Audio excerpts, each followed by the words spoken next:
Hello, everyone. Can you hear me? I can hear you. Okay. Hello, everyone. Welcome to Geeky Geezers. I'm your host, Aged Boomer. This is my co-host, Pacelli, and here I we thought are. you were going to say Aged Pacelli. And here we are at our last Geeky Geezers of the new year. If you like Yes. our studio set here, it's very nice. Like I said, some of that Bitcoin paid off, and we got ourselves a nice studio in the back. Oh gosh, yeah, right, exactly. So here we are. What a year it's been, right? Yes. I mean, my goodness. If it would just end already. I know. And then we could introduce 2025 and the troubles that'll bring. But welcome, everybody. FKHC 2005, otherwise known as Tim. Believe you were first. Welcome. Lady Mist, welcome. Curtis Selby, welcome. Everybody's here tonight, aren't they? Yeah. Big Al. We'll be talking about that later, Big Al. Have a great stream, my friends. Rest in peace, Olivia. Yes. Hussey, a lovely lady indeed. Absolutely. It's funny because I wasn't gonna do I could have done a good old days on Black Christmas, which is one of my favorite horror movies, but oh well. That's another film, Liz. Another time. But, maybe not the one she's best known for, but yeah, absolutely. It's my favorite one she's been in. I'll say that. Yeah. Carnarvon, Fedora, Logo, Mumbler. She was in the It miniseries too. Remember on TV. The first one. Yes, the first one. John Ritter, and she was the one who married the John boy. Oh, right. Okay, you're right. Okay, who did I miss? Deleted Scenes, welcome. And JPRPH1, welcome. If I didn't say already, hi to you. And welcome, last call. And Netter of Netter's Network, get a hi, sweetie, from her. Yep. And let's just keep scrolling down. Jesse Green, Chris P, welcome. Well, we got a lot more people here. Zootopia, welcome. Don't want to forget you. I think you sent me a Merry Christmas message. Thank you. Daniel Berry Sports Highlights, welcome. And Geek Flag with Nate Knows, Real Wade Nation Gaming, yeah. Welcome. Okay. So here we are. All right. Yes, we are. All right. So, welcome everybody to Geeky Geezers. Let's go ahead and bring this up. Howdy over here. All right. So, the good old days, right? Yes. This time of year, we often are thinking about, I mean, if you're like me, if you grew up with the Christmas specials we grew up with, it's not Christmas without the peanuts. Now, we're not specifically talking about the holiday peanuts, but we are talking about the peanuts. These peanuts. Yes. Race for Your Life, Charlie Brown. Now, this, I don't know if we see this as a Christmas thing, though I think I would watch it during the winter for some reason, but this was Race for Your Life, Charlie Brown, 1977. This came out. We missed Darkwoods Presents. Sorry, Darkwoods Presents. Absolutely. But welcome. It's my new wilderness adventure, Race for Your Life, Charlie Brown. Yeah. And this looks like the kind of text dialogue you'd be saying as you're going over the falls. Yes. I like the images here. So yeah, this is basically the movie. Yes. This is one of these movies I grew up with that I consider to be one of my childhood movies that I would watch over and over again. This is Charlie Brown and friends battling the elements, and just terrifying stuff happens in this children's movie, right? Yes, absolutely. So this is him going to summer camp, and of course they stop at the last. For starters, the first thing we see in the movie is a little girl on the side of the road sticks her tongue out at Sally, and she says, "Oh, I wish I had an opportunity. I'd knock her block off." And then the bus tire blows out, and then she gets out, walks over to the girl, and the girl gives her a mean face and makes a fist. Says, "I didn't realize she had her gang with her. I'll make a silent but dignified retreat." And I'm like, yes. And they get back on the bus to the Last Chance station. What are they talking about? As a kid, I'm reading this and I'm thinking, oh, this is like like this is the last place you have to get supplies, right? Yeah. Before they're off. And of course, Snoopy's following them dressed as Captain America from the movie Easy Rider, played by Peter Fonda, correct? Yes. That's what this is Yes. directly being an homage to. So Charlie Brown, of course, is saying after you, and of course the bus door slams in his face and he can't get back on the bus, so he has to get a ride with Snoopy. Right. But this is weird that they did an Easy Rider reference in this movie, considering like in a way it is. In another way, consider this was a feature film. This was, you went to the cinema to see this, so it wasn't just kids going to see this. The adults were taking them. So they were looking to put something in there to appeal to the adults. And they're like, and adults would watch this and go, Easy Rider, I get this. Okay. This was of course the third Charlie Brown feature after A Boy Named Charlie Brown and Snoopy Come Home, I believe was the Snoopy second Come Home, which was heartbreaking. Yes. Oh, that one, I was literally in tears. I especially that song. Snoopy. Yeah, I remember that. And gosh, I would cry. And the fourth feature was the one where they go overseas to France, I believe, to Europe, right? That was the fourth feature. Yeah. And then we didn't get a feature until the Peanuts movie, I think. Yeah. I think you're right. But yeah. Well, there was that goofy one with his mangy cousin and the live action. That's just footage. Weird. And Charles Schultz's own daughter, I believe, was in that too. She shows up. It's just very strange. Space Fragment. Most people don't know of it, and it's probably for the best. It's hard to find. I do have it, but I'm not sure I want to show it. It's a bizarre, not good, not entertaining, not fun. It's just a thing. Welcome, Connie Cleary. Welcome to the chat. But of course, they go into camp, and here are the bullies. Yeah, there's a group of bullies with their insane cat called Brutus, who's very nasty, and I think Sally refers to Brutus as a dog because that's how vicious this cat is. That she thinks it's a dog. Look at Snoopy hiding behind Schroeder there. And I really do love the way that they're bullies. They've got furrowed brows. Furrowed brows, and they have these. What are those, sailor caps? What are those they have on their head? Yeah. Like they're all Navy brats probably, or something like that. I don't know. That makes sense because they have a fancy raft that they can use it as sonar and radar and everything. Yeah. You have Linus there, and you have Franklin to the left. So here we go. This is the boys' team. On the girls' team, it's Peppermint Patty, Lucy, Marcy, and Sally. And there's a river rafting race that happens in this movie. But before that, you have all these other competitions like the potato sack race. Yeah. And of course, the bullies cheat at that one, and they howl at the bottoms that are running when no one's looking. Yep. And they keep going na na na na, and they do horrible things. They try picking a fight with Charlie Brown. Remember that? And it's just they're just terrible. But yeah, the river rafting race happens, and misadventures. This is a funny scene when all the girls are alone after they camp for the night, and they're roasting wieners, and looks like Peppermint Patty has a few, and Sally just has the one. But there we go. Yeah. But and then Sally starts saying Linus, and she starts calling him across like they're on the other side of the river. Right. It's just bad. And I'll tell you, if you ever did any kind of camp, because the boys and the girls camps were always separate. Not. I'm talking regular summer camp, not one of these high adventure, river rafting kind of situations. It was a lot like that. They hit a lot of the features, including, if there was a girl you liked over at the girls' camp, the angst, or pseudo childlike angst, I guess I should say.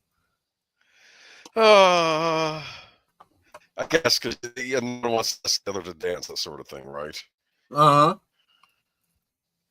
I know it's a cartoon movie, but there's no way they would do a river rafting stuff by themselves. This is the most bizarre movie. There are no. It kind of is, yeah. There are no. I mean, not that there are ever adults on screen in a Charlie Brown special, right? But like even the announcements at camp, it's a kid doing it. I'm like, why is the kid doing all the announcements at camp?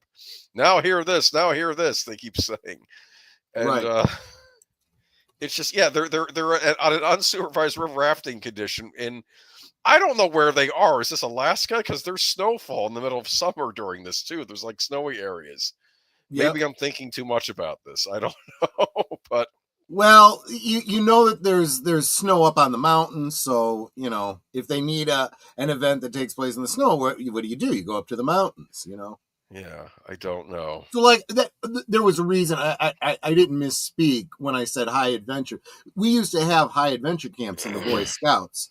One of them was one that I went to in Cimarron, New Mexico, called Camp Philmont, and you could do whitewater rafting. You could do not mountain climbing per se, but you could do hikes, very high intensity hikes up. I guess it was a mountain because it definitely went above the timberline, and there was snow at the top of that hill, that mountain. Okay, so maybe that's what it is. They're in the mountain areas. Is that what you're saying? Yeah. Oh Okay. yeah. This is a wonderful scene where Snoopy and Woodstock get separated, and they think the other has perished, right? And they're all depressed. Yeah. And Yeah. Snoopy ends up going up to this cabin, and he goes to sleep, and he hears a knock at the door. Who's knocking at the cabin door in the middle of the night, in the middle of the woods? And he opens up, and there's a bear, and he goes, ah! And he runs off, slams the door, and then the bear screams and runs off in the other direction. That reminded me so much of my, and I've told that story about my bear encounter in the Boy Scouts and how everyone laughed. They thought that was hysterical. The bear ran in the other direction. Yep. I don't know, though. Well, and just... that, you know, I mean, they do it very comically, but honestly, in the wilderness like that, you know, that kind of stuff happens. Bears, unless they're particularly hungry and particularly vicious, they like to avoid humans, and they are not looking to get shot, or, you know, there's a bunch of humans and just the one me. I don't want to, you know, they're afraid. They are timid. So you'd make a loud noise and they weren't expecting anything. They will drop their load and run. Yeah. Are bears and dogs related on any level, or are they completely No, it's the difference between canine and Ursus. Right. Okay. But I'm sure you go far enough back. They are mammals, so you know there is that relationship. I've not seen bears in Florida. I have seen wild boars, so I try to stay out of their way. They've gotten to be a real problem in a lot of places. Yeah. So. Well, they were brought here by the Spanish settlers originally. Yes, they were. They wanted their roast pork, I guess. Oh, anyway. But anyway, later on they all meet each other. There's a little dance that happens. You know, there's a Peppermint Patty dancing with Snoopy. And you know, the rafting thing continues. But this is basically Charlie Brown versus the elements. They made a point that Charlie Brown is the leader of the boys, Peppermint Patty's the leader of the girls. Because with the girls, they did the vote where they each voted for themselves when they did the secret ballot. And then Peppermint Patty says, and I'll cast a deciding vote. Peppermint Patty is the leader. Okay. That's what she said. I like that. And then Lucy's like, wait, how does that work? And she got all angry. It's like Peppermint Patty's one of the few people that could foil Lucy. Yeah. Like she will not put up with Lucy's crap. And Snoopy's in the race too, because why not? I'm not going to say who wins this race. Is it going to be the evil bullies that stole their air in their fancy raft? Is it going to be Charlie Brown, or is it going to be the girls? I don't know. You have to watch them and see who wins. But that's all you needed back in the 70s. Now, you said you had seen this as a school trip, right? Yeah, and I can't tell you what the educational value of this is. There isn't really any. They did this where every so often you'd have a field trip. There was at least one a year when I was in grade school, and they would take you to see a matinee, or they'd take you to see, especially if there was a play, you know, that was geared towards children or whatever. And really it was just entertainment. A day out from school with your school class. Right. And this particular one was, and it was literally just our class consuming this film. There wasn't open to the public, but it was at a local cinema. We took the bus, and I remember seeing it with the class, and it gave us an opportunity to talk about it afterwards. Maybe that's part of it. Maybe they wanted to give us an opportunity to do that communal kind of consumption of entertainment, and then have that social opportunity to talk about it and whatnot. So I don't know what the kids said, but I've heard people analyze this movie. They argue that I have no doubt adults way that's overanalyzed it in ways okay. the kids never thought about. Peppermint Patty is a poor leader with a lot of confidence. Charlie Brown is a good leader with a lack of confidence. That's the difference That's between the true. two of them. Okay, yeah, I can see that. Fine, sure. I've heard it mentioned too in different people, making of Charlie Brown's, and they're saying, Charlie Brown, he always wants the little redheaded girl, but if he was being smart about it, the one who would really compliment him when he was older and wanted to get into a relationship would have been Pepper and Patty. They would have balanced each other out. Probably true. That's probably true. And she liked him too. I mean, I'll say this: she always flirts with him, So, I mean, I don't know though. I enjoyed this. I enjoyed this movie a lot. There are things kids can learn in this about being a good sport. Don't cheat to win. Don't be mean to other kids. Bullying is not cool. And working together to achieve a goal. I think there are good things in here for kids. So yeah, and there's Snoopy and the ridiculousness of Woodstock, like hiking up the dog. He doesn't have a doghouse. He has a tent. And I think he sleeps on top of the tent and gets covered in snow. Sleep on top of the tent. And because I had, as a kid, this was even before I was doing the camping in the Boy Scouts and whatnot. I had a pup tent that I'd assemble in the backyard that was basically the exact same kind of tent that that Snoopy had. And I'm like, I know how this tent is put together. There would not be enough structure for you to lie on the point across the top. It would not work. It wouldn't? No. Oh. It absolutely wouldn't. It would collapse. Well, I don't know. See, it only works in cartoons. That's how. That was the one area that I overanalyzed as a kid. Yes. Tim. I've always heard this. I've watched the spoof shorts. Patty was batting for the other team along with Marcy.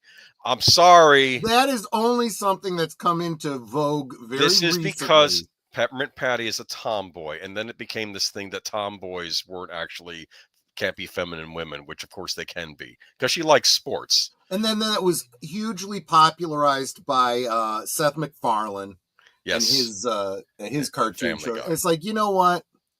Leave the kids' shows alone. Let's face it. These were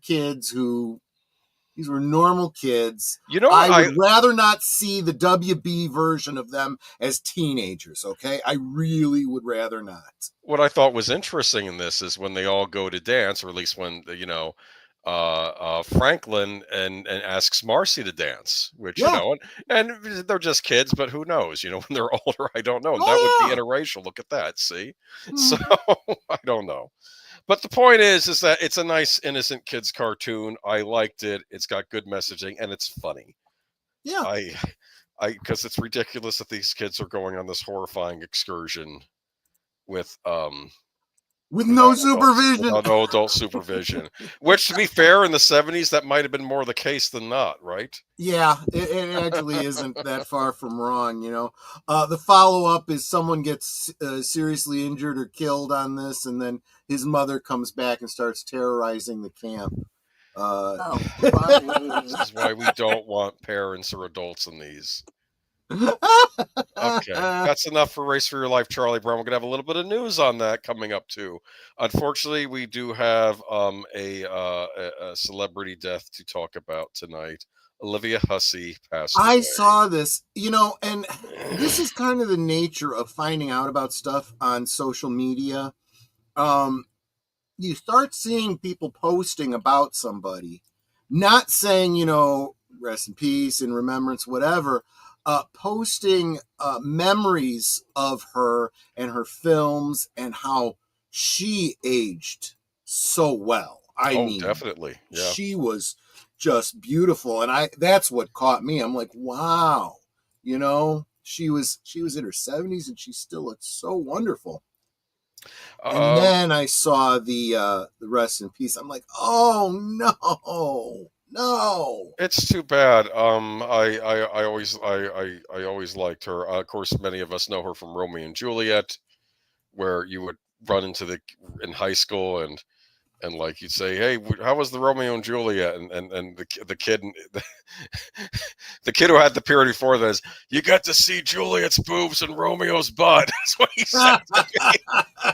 They always show that in this. But anyway, Olivia Hussey. I went to a Catholic school, so they absolutely showed us the edited version of it. No, why was that a Catholic school? They showed us the unedited version, but this was the 90s. Oh, wow. Here's a fun fact. What's that? They were filmed in the nude without their knowledge. Yeah, I'm not even including that, but that was a whole stink that there was a Sue thing going on here. It didn't get through. But anyway, Olivia Hussey. It did impact the way that underage actors were treated in regards to that sort of stuff. It was just nudity, though, right? I don't think there was an actual scene, correct? Like, it was just you saw nudity. It was awkward, especially at their age, being in bed. No, yes, but it's not like they were being put in. Well, it wasn't like they were doing anything. To be fair, they were said it wouldn't be seen on film, and that's anyway. But I don't feel like getting and lied to them about it. Zeffirelli's dead anyway right now. Anyway, so I don't know if he can defend himself. So, Olivia Hussey, the actor who starred as a teenage Juliet in 1968 film Romeo and Juliet, has died. Her family said on social media. Olivia Hussey, star of the 1968 film Romeo and Juliet, dies at 73. Olivia Hussey, the actor, Hussey died on Friday, peacefully at home, surrounded by her loved ones. A statement posted to her Instagram account said, Hussey was 15 when director Franco Zeffirelli cast her in his adaptation of the William Shakespeare tragedy after spotting her on stage in the play The Prime of Miss Jean Brodie, which also starred Vanessa Redgrave. Romeo and Juliet won 2 Oscars, and Hussey won a Golden Globe for Best New Actress for her part as Juliet, opposite British actor Leonard Whiting, who was 16 at the time. Whiting was among those to play tribute to Hussey on Saturday. Rest now, my beautiful Juliet. No injustices can hurt you now, and the world will remember your beauty inside and out forever. He wrote. That's a lot of class. I appreciate that. The way he said that really, it kind of brought a tear to my eye. All these years later, and he still acknowledges that. It's like, oh my gosh, yeah. Hussey was born April 17th, 1951 in Buenos Aires, Argentina, and moved to London as a child. She studied in the Italia Conti Academy Drama School. She also starred as Mary, the mother of Jesus, in the 1977 television series Jesus of Nazareth, as well as the 1970 adaptation of Agatha Christie's Death on the Nile, and horror movies Black Christmas and Psycho for the Beginning. She is survived by her husband, David Glenn Isley, her 3 children, and a grandson.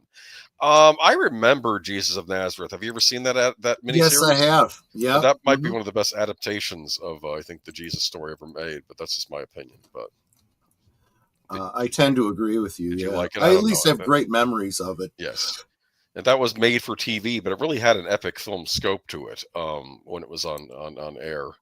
I didn't see Death on the Nile, but I'm a big fan of Black Christmas. I would argue that Black Christmas was I guess, what do they call it, subverting tropes of the slasher movie, but it was really before the slasher movie. It kind of was before the slasher trope. So it's like she's like the final girl, but she's really not the innocent person you think she is either. Yeah. And I love Black Christmas so much. In my opinion, it's the best example of the urban legend put to film is Black Christmas. It also it's messed up. Yeah. Mm-hmm. It also doesn't fit the tropes that would follow it, where you have a known villain that keeps coming back. No. Well, here's the thing: you never get to see. Well, I'm not going to spoil the movie too much for you. You don't really get to see the killer in this movie. I mean, if I'm spoiling it, and we know it's someone on the phone who has multiple personalities because they all keep coming out on the phone. So we don't even know how many the people have like dissected that movie. How many people are talking on the phone at once during these scenes? Like when he's doing the prank calls, like what are these different personalities coming through? But Psycho for the Beginning, you've seen that, right? With about the young. I have it on DVD. Yeah. I remember that one too. I wonder if they were sort of pushing an Oedipal complex thing with that, with her as the mother. I mean, it's very clear. Yeah. They might have followed with that on Bates Motel as well. I don't know, but yes. I don't think it's a stretch. I think it's, unlike, we were just talking about the whole peppermint patty thing. I think this one was intentional, and as time went by, they didn't shy away from exploring that concept, that storyline. Yeah, Yeah. she played Norman's mother in the fourth one. Yeah. Yeah, I'm just saying. I always depicted Norman's mother as not as Olivia Hussey. I mean, she looked great even in the Psycho 4, and I was thinking I always see her as I always see Norman's mother as like this elderly. I don't want to say spinster woman because she had him, but like But with when you gray think hair and about it, screaming at him and stuff. Yes, it's there's like, yes. you don't see her. You see her obviously, like you said, In played by silhouette. Olivia Hussey. You Yeah. see her in Bates Motel, and so forth. So when you see her alive, she's usually young and attractive. Yes. Otherwise, you see her as an old, wrinkled, dried out corpse with Norman's voice. So it comes off as an old woman, but it definitely implies that was not the case of her in life. If I'm going by the book too, Norman's actually in his 40s, so she's been dead a while.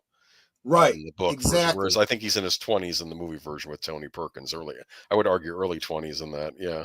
So she had to be significantly younger. What were you going to say, Netter? She was in Bates Motel. Not Bates Motel, in the fourth Psycho film. Oh, yeah. okay. That was sort of the first that attempt. Wasn't her. No, that was Although the first one attempt. of the Psycho films was called Bates Motel, not to be confused with the TV with the series. The series was a different thing, but the actress they had in Bates Motel was great too. Shit was Farmiga. What's her first name? Is it Vera? Vera Farmiga. Yeah, Vera Farmiga. Yeah, she was because she could both do the shrill crazy and also sort of the I don't know, attractive. Yeah. Anyway, moving on though. But unfortunately, rest in peace, Olivia Hussey. You made an impact on cinema. We will miss you. I want to thank Curtis Selby for his membership. I think did you change your level or something? Because you've been a member for a while, I thought. But and welcome Ryan Lopez. Good to see you. Ryan Lopez. You're a film star when your death is announced on Instagram. I suppose that's true. Yeah. Ryan Lopez. I would argue though. Oh, okay. There you go. Well, thank you very much for that, Curtis. Watch Black Christmas if you get around to it. It's a great film and she's in it. I have seen it. In fact, didn't I play that last year? Or maybe it was Big Al that did. Maybe it was Big Al that did that one. Yeah. All right. Oh, let me post this. I'm sorry, I'm behind. It's all right. Yeah. But going back to Peanuts, this was why we were talking about this. Yeah. For those of you excited. I mean, January I own 1st. all of this stuff on DVD, so I own the Blu-ray, but it doesn't matter. It's going to be on if you. Oh, so you're saying that you have better quality copies of it than I do? I don't know if you can get a better quality copy of Race for Your Life, Charlie Brown. Oh, that's true. Is there a 4K edition where you can see every little speck mark that made it into the? Yeah, they had to go in and upscale it so that you could see like the pores on his skin and stuff, right? All right. But January 1st will be an amazing day for Peanuts fans. New Year's Day will be a great time to revisit a beloved Peanuts classic. Originally released in 1977, Race for Your Life, Charlie Brown resurfacing on a new streaming home at the start of the new year. On January 1st, Race for Your Life, Charlie Brown will be made available to stream on Paramount Plus. That's interesting considering they made the movie, but anyway, that's just me. Okay. For subscribers of Paramount Plus services will allow one who hasn't seen the classic animated film to finally give it a chance. As the story is not tied to a specific holiday, unlike many Peanuts specials, it tends to be overlooked in favor of specials like A Charlie Brown Christmas getting watched annually by fans. As a quality animated film, the 1977 movie may get a chance to shine again on its own by getting a new streaming home. So those of you who have not seen Race for Your Life, Charlie Brown, it's on Paramount Plus, the streaming service nobody pays for. I was just going to say, and here's the other problem. Unless you own every single streaming service, you don't have access to this. This is different. If this was, and it was CBS that always used to carry the Peanuts back in the day. Yes. If they stopped on CBS and they were picked up by, let's say, for example, NBC, people would be like, oh, well, that's good. I'll just, change the channel and watch it. They didn't lose out on anything. Whereas when all of this went to streaming, a whole segment of the country stopped watching the Peanuts unless they had it on physical media. That's really the only way that it was kept alive. And that's why Netter and I have gone out of our way to do the the holiday specials and so forth, because they were so much a part of our growing up. We want to continue to make sure that's available to at least our audience. And Curtis Selby, I want to thank you for the $2 super chat. Yeah. Troy, Netter, and Boomer are the best. Thank you, Thank sweetie. you. That means you got about 75 cents of that coming to you. Stop it! You owe me nothing. Put it back into we got expenses on your end, especially if you're going to be switching, especially when you're going to be switching. I am, yeah. So you may need that money, so hold on to it. Star Trek just erased an entire series from canon. There has been a lot about this week. There's even been more stuff that's come out since I put these notes together for you. I'm going to have a bit to say about it, which I think is going to be a little bit different from what some of the other channels are saying. They're starting to pivot now towards what I've been saying for a little while. So Star Trek Lower Decks had its big finale this week, and in the process of ending the show, they fixed one of the worst problems Star Trek has ever had. That problem is named Star Trek Discovery, and thankfully, it is no longer part of the official Prime Timeline Star Trek canon. Hold on just a second. I do want to. I believe me, Darth Plato. I totally get what you're saying. Ordinarily, we wouldn't even cover an article like this on Geeky Geezers. Because we try to avoid unsubstantiated rumors. But bear with us, and I will explain to you why this is very different, and different even than it's being reported. Okay? Yes. So just stay with us. So Lower Decks has always taken full advantage of its animated format to fix some of the franchise's nagging questions and biggest mistakes. They smoothed a lot of things over, but the one thing that seemed impossible to smooth over was the way Star Trek Discovery trashed the entire Star Trek universe. For those who've forgotten, when Star Trek Discovery first debuted, the show existed in the past for a couple of seasons that took place in a time between Archer's Enterprise and Kirk's Enterprise, and began by starting a war with the Klingons. The problem is they made the Klingons look like this, and I don't have a picture, but we called them the Kling Orcs. Right? Yes, we did. And in all the rest of Star Trek, since today's original series in limited makeup, Klingons look different, like basically how Worf looks. And I believe Worf was kept looking the same when he came back on for Picard, correct? Yes. Well, more white-haired, but as you would expect. But they kept his honestly, he looked good. Yes. I mean, he aged well. Yeah, well, I'm sure Michael Dorn keeps in shape. But that was just the start of the mess Discovery tried to make of the Trek universe. The show was made with the goal of erasing all Trek that had gone before, and it set out to do that pretty quickly. By season 2, however, the people at Paramount realized this was a horrible idea and not what anyone wanted. So they came up with an excuse to send the show so far into the future that they couldn't do any more damage. I mean, this is what is it? A giant freaking robots take on this, but then they'd already done a lot. Luckily, now it doesn't matter because the Star Trek Lower Decks finale confirmed that the events of Discovery take place in an alternate reality. Paramount has been clear since the show started, though it's animated, Star Trek Lower Decks is full canon and takes place in the prime timeline of the Star Trek universe. So what happens in Lower Decks isn't fan fiction or an alternate universe. In the show's finale, a group of Klingon ships encounters a phenomena that transforms things into alternate reality versions of themselves. When a Klingon ship hits one of those transformation rays, it transforms into a big, ugly Discovery-style Klingon ship. Then one of the crew members transforms into a Discovery-style Klingon. This couldn't have happened if those weird Discovery Klingons had ever existed in the prime Star Trek timeline. It means that Discovery and its Klingons, just like J.J. Abrams' Star Trek movies, happened in an alternate universe, one that has nothing to do with the rest of Star Trek. Strange New Worlds is still prime timeline. You might be wondering if this means Star Trek Strange New Worlds also exists in the same universe since the series was a spin-off of Discovery. Luckily, the answer is absolutely not. The only Klingons we ever see in Strange New Worlds look exactly like the Klingons we're used to seeing since Worf stepped onto the bridge of the Next Generation. There's never been any solid explanation for why they look so different on Discovery as from the Discovery Klingons, but now we have one. The Enterprise we saw in Star Trek Discovery is not the same one which we follow in Star Trek Strange New Worlds. That Enterprise, which by the way looks slightly different than from the one in Strange New Worlds, is off having continued adventures in the same alternate reality of Star Trek Discovery took place in. No one wanted Star Trek Lower Decks to end. It's the best thing Trek has done since Archer's Enterprise. Now it has solidified the status by giving us a gift on its way out the door. Lower Decks fixed the entire Star Trek universe. Take a moment to thank Star Trek Lower Decks showrunner Mike McCann. If you're lucky, maybe someday Paramount will wise up and bring Lower Decks for another franchise-fixing adventure. So, what do we think? So, I hadn't said a lot about this. This isn't actually even terribly new. This is more than a week old at this point. And I didn't comment on this initially because I was like, I was like Darth Plato. I was like, this is pretty weak if this is how you're establishing that a whole series is being removed from canon. But here's what I'm going to say about this. Two things. First, I've resisted everything that's Kurtzman Trek. Everything.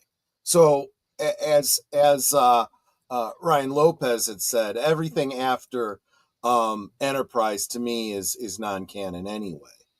But especially the cartoon stuff, because I look at that and I go, this is cartoons. This can't be, mainline canon.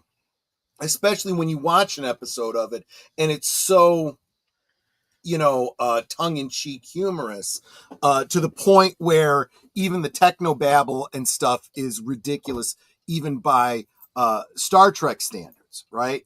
And you're like, you're just supposed to wink and nod and, assume this doesn't really have anything to do with any kind of canon. But it was the CBS Paramount who kept coming out and saying, nope, it's canon. It's absolutely canon. It's 100% canon. And then you get a storyline like this at the end that you can't resolve it any other way but to say that, yeah, this demonstrates that Star Trek Discovery is not the same timeline, so to speak, as the mainline Next Gen. And if you're saying it's canon, you can't now go and say, but not this part. It was all canon, except this was a joke.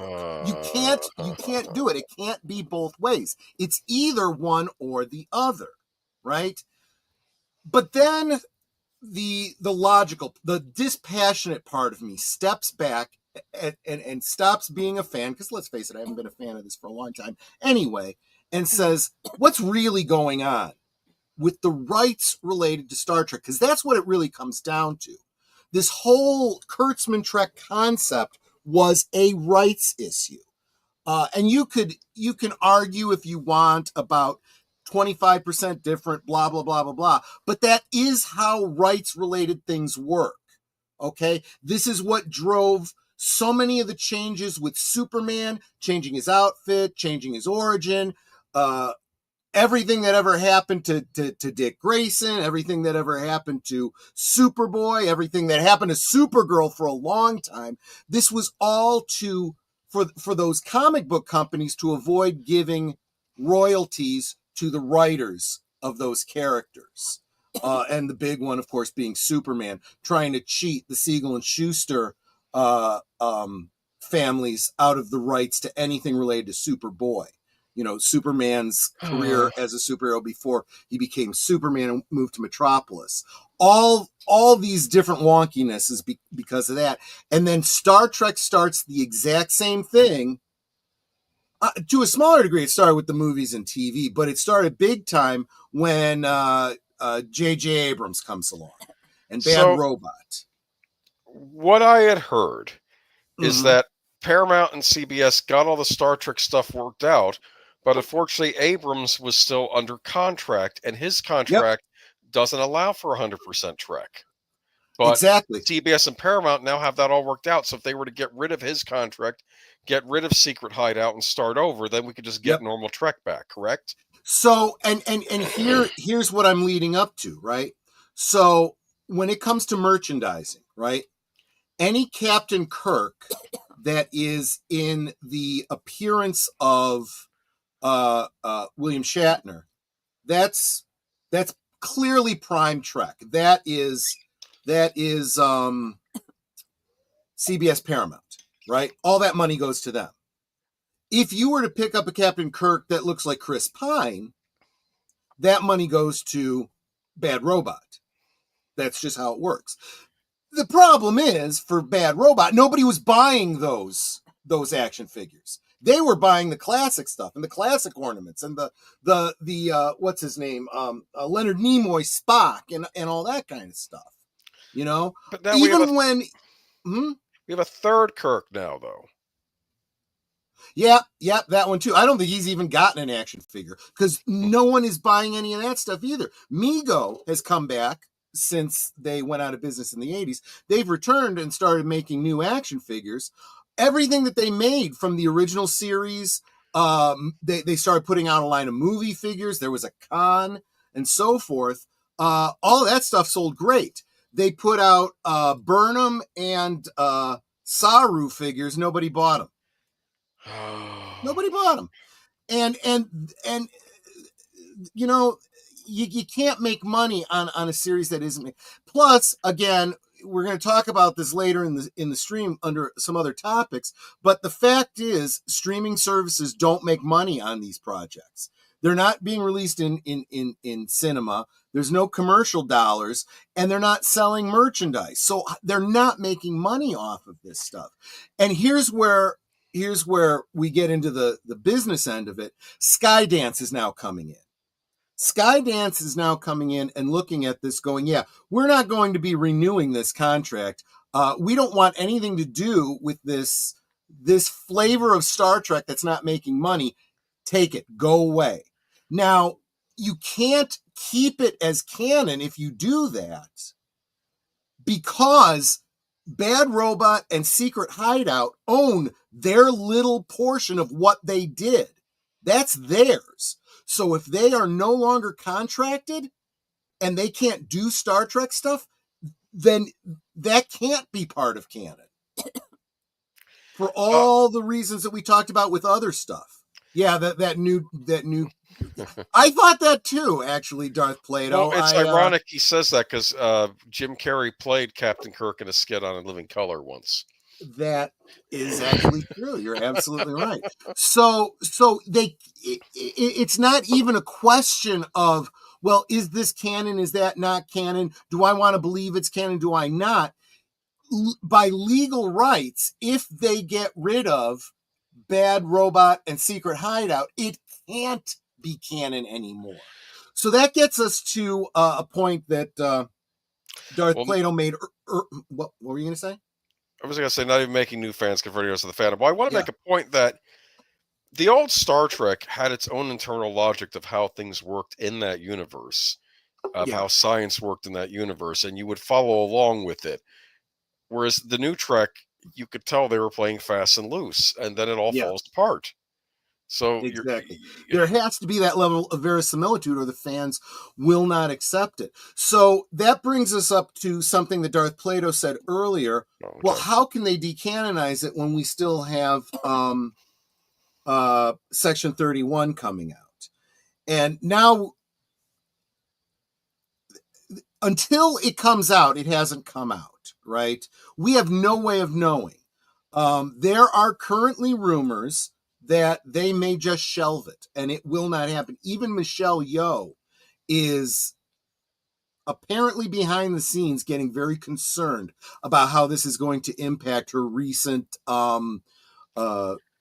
stardom. You know, this is what it's going to happen. It's going to be a standalone made-for-TV movie, and that'll be it. There's not going to be no series that follows. That's probably what's going to happen. Well, there is, of course, the possibility that they do some pickup scenes at the end where they do exactly what happened in Lower Decks and find a way to end canon and take it out of canon by some scene at the end. But the other possibility is that they just do what Disney did with Willow and take a tax write-off on it. Just shelve it, throw it away. Warner Brothers did the same thing with that Batwoman movie.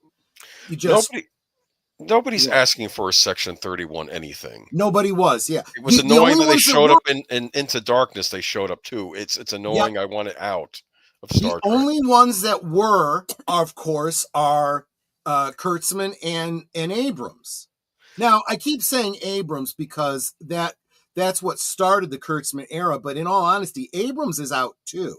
That was partly why he went over to Star Wars in the first place, because he could get a deal over there where he didn't have to deal with segmented fandoms and stuff like that. It's just... Although he oversaw the loss of all fandom over there in Star Wars, but that's a different story altogether. Yeah. So they have to basically end their current series. If they want to end Star Trek Strange New Worlds, give it an ending, which I assume would mean Pike getting set on fire and ending up in the box, because we have to do that. That's the other thing that I think is a little bit stickier, and I'm going to have to kind of cop out a little bit with, we'll have to wait and see. But isn't Strange New Worlds directly related because it references Star Trek Discovery? And it is possible that they could say, you know what, retroactive retcon, any reference to a series that is no longer canon is in and of itself not canon. But the fact that it's the Enterprise and Spock and Pike and so forth, well, that's all canon. That was all previously established. So, but I don't know. That is a little bit more difficult. Look, this is these things are very sticky wickets, and no pun intended, actually. And you need to extract what is and is not canon, what is and is not owned by the various companies as far as intellectual property rights. It's as much a legal conundrum as it is a fandom narrative conundrum. So there you go. J.J. Abrams is a herald for the demise of a franchise. Yeah, I mean, it absolutely is. It's these opportunists that didn't create anything and want to take over and remake in their own image. Sounds like a certain political philosophy, doesn't it? But we'll save that for another time. Well, here's the thing, though. I have no idea how bad this new Star Wars trilogy would have turned out had he just been left to do all three of them.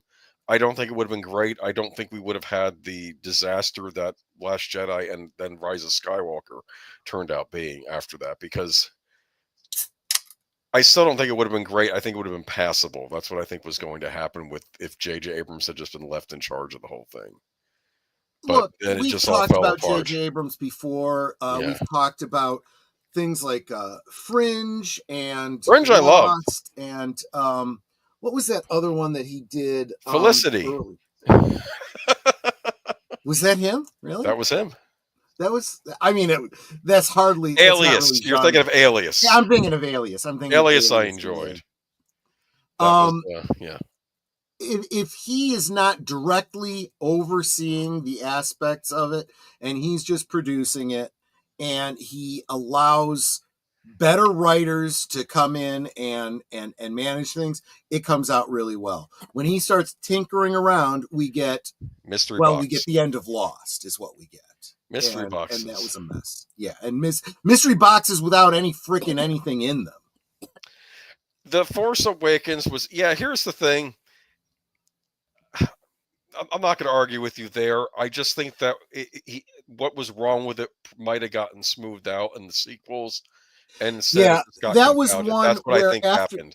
But it's okay if you think it was. I mean, I don't like any of them at this point. Yeah. After and I try to be intellectually honest. I didn't like it when I first saw it, but I also saw that it could be the start of something if the next movie was better. Right. A sequel can sometimes make a previous film look better or worse. Yes. Based on how it does. And there is no doubt that Last Jedi took and crashed the entire trilogy retroactively. The Force Awakens. I said the same thing about, even though it wasn't directly a sequel, I did not like Superman Returns. But after the Man of Steel, retroactively, I thought the Superman Returns was actually a much better movie. I have problems with both, but for different reasons. Too. Yep, I do too. And we're going to get a third tryout, but we talked about that last week. Anyway, moving on to, oh boy, yeah, post the link to this one. Yeah, working on that. What is going on over at Disney?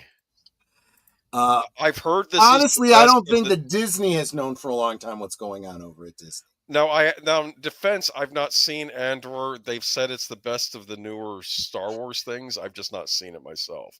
But we're not here to talk about the quality of the series. I'm here to talk about the budget. Production of the 2-season run of Disney Lucasfilm's Andor TV series will end up costing more than the big screen finale of the franchise's most recent trilogy. The production cost of season 2 alone, with a new report, indicates it'll be over $290.9 million, is more than the production cost of Star Wars The Rise of Skywalker in 2019, which Deadline pegged at $275 million. And keep in mind, Rise of Skywalker had a bloated budget. Yep. Because they had to reshoot half the movie from what I'd heard. But also keep in mind that one could argue that The Rise of Skywalker, being a theatrical release, at least brought in the money that it did from its release. Yeah. You know, and its butts in the seats. And I'm sure it sold some DVDs when it was released. So it actually did have a revenue stream. Now, you can argue whether or not it made its money back, whether or not it made a profit. There's a lot of things that go into it beyond the simple numbers. But at least you can argue that a theatrical release has a revenue stream. You kind of can't do that with a streaming service. No, I mean, you can't, because it's stuck there. And I think it eventually got a Blu-ray release, right? If Andor has a cost of over $645 million, do you believe that it is drawing more than $645 million in subscriptions to Disney Plus? No. There is no one who could seriously make that argument. I don't know what the ratings are like for this show, but the Andor numbers come courtesy of a story from Forbes, which cites yearly United Kingdom financial report required from productions to take advantage of tax rebates there. They were required to disclose this. This would have been kept hidden if it wasn't for the fact that they were working with, I guess, making the show over in England. The show's second season was buffeted by delays related to the dual strikes, with Andor creator showrunner Tony Gilroy declaring he ceased all writing-related duties on May 1st, 2023, amid the WGA strike. Further, Deadline reported exclusively on July 20th, 2023, that Andor would be forced to temporarily pause the season 2 shoot due to the SAG-AFTRA strike. So they're blaming the strikes, but does that explain season 1 being as expensive as it was? Production delays, of course, cost money, and Andor season 2 hiatus means the entire season 2 production costs is not captured in the UK filing, which covers only 2023. Since the show's resumed shooting in January 2024 and wrapped in February, the actual production total for the show will be higher. Also adding to the show's bottom line costs will be post-production outlays, which are not included in the 2023 accounting. On the other side of the ledger is a hefty $129 million tax rebate for the entirety of the show. Were they hoping to spend more to get more of a rebate? Anyway, which is obviously not a good plan.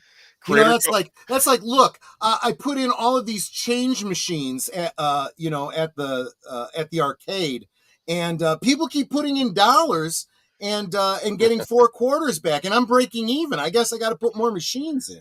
Creator Tony Gilroy planned the series as a 2-season adventure, with the second season leading up to the events in Rogue One, a Star Wars story, where audiences were first introduced to Luna's Cassian Andor. Gilroy told Deadline that the final episode of season 2 would take place 3 or 4 days before the beginning of Rogue One, and then our final scene has always been known, which will be walking him into the first scene of Rogue One. So I guess it's going to line up with Rogue One. What? So Darkwood presents as Andor is terrible. Don't bother. then follows it up with, it's not as bad as Lesbian Witches in Space, but it's still pretty bad. Again, I can't speak to this because I haven't seen it myself, but I can tell you this. Non-Star Wars fans, or at least, Star Wars consumers who aren't like uber geeks, Super real fans, into the right. canon, have expressed that they liked Andor from a political standpoint. If you are writing a story about a rebellion against an empire, and you want to talk about the way a rebellion starts, the intrigue and all that kind of stuff, it's a very, very good story for that. Unfortunately, for most fans, that's not what they perceive Star Wars to be. They want an action adventure, not an intrigue story.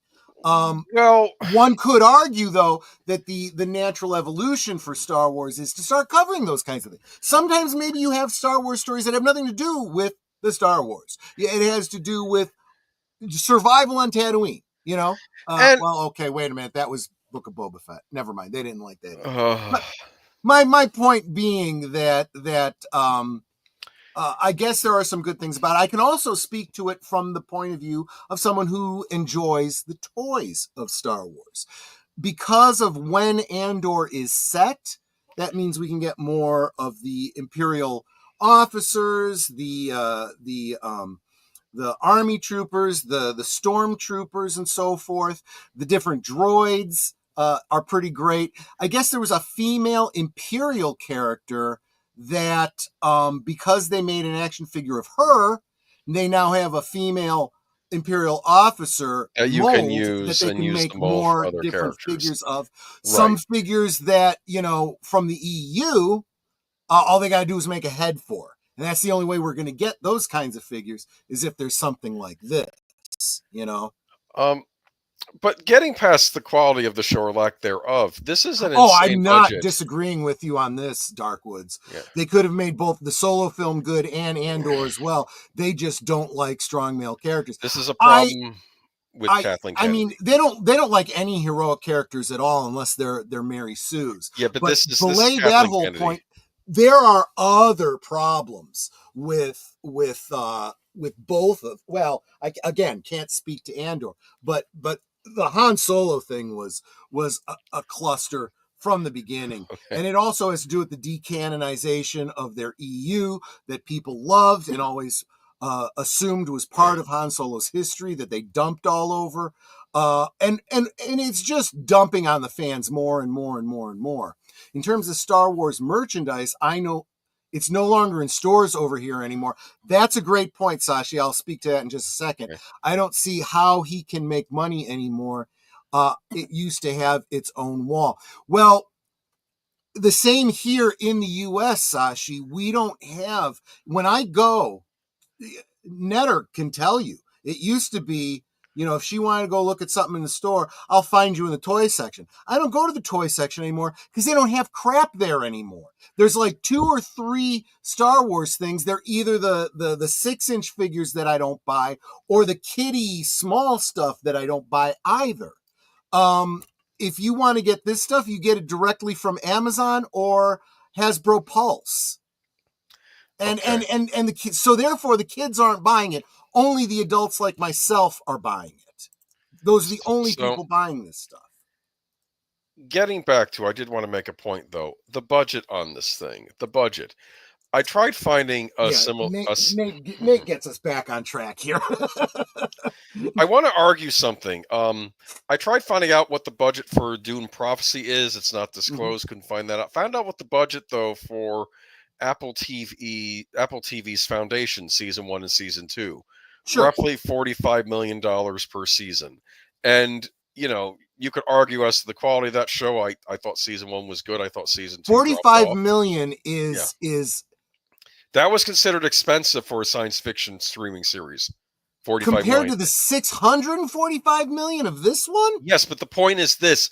That is what the budget should be. And knowing Disney Lucasfilm, let's bloat it and double that to 90 million. That's still far less than what they paid for this thing. This is insanity. This is someone running around lining their pockets with the money?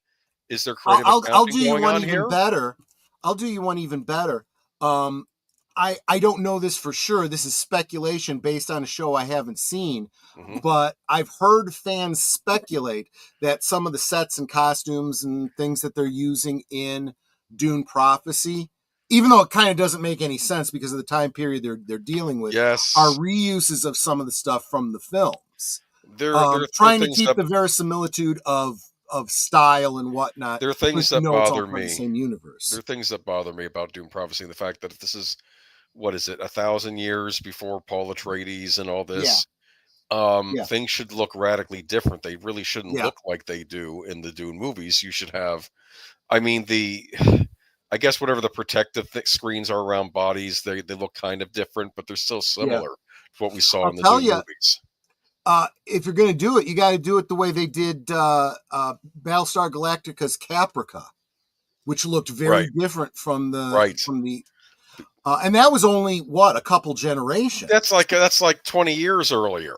Yeah, or 30 years earlier, because Adama's middle aged when we get to. But Battlestar what I Galactica's a am young getting man, I at, think, in though, Caprica. putting that aside, think back to Star Trek again, when it had Next Gen, Deep Space Nine, and Voyager. There was so much reuse of sets and props between them because they all took place in the same era. You could get away with stuff. And even if you were taking a Federation bridge and redressing it to make it an alien ship, only really hawk-eyed fans caught that. There was always, how can we save money? How can we get more out of less? We only have this much budget. We're either going to do a crappy clip episode at the end of the season, or we're going to reuse props and sets and set everything on the ship or whatever.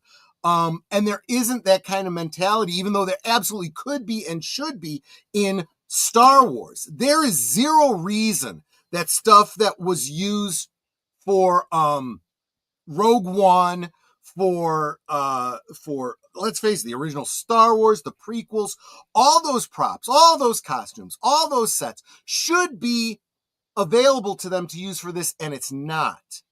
And if you've got to create it for Andor, okay, fine. If you're putting in $100 million into sets and costumes, then you're planning to reuse them in something else, Star Wars related, somewhere in the same time period. They aren't even thinking about how they can do that. Well, why do that when you could just tear it down and build a new set like they did? Right. We'll just get more money. I have no idea. I have no idea. I don't know what's going on there. What do the Disney investors think of this? Are there still Disney investors looking at this? This is money they're burning.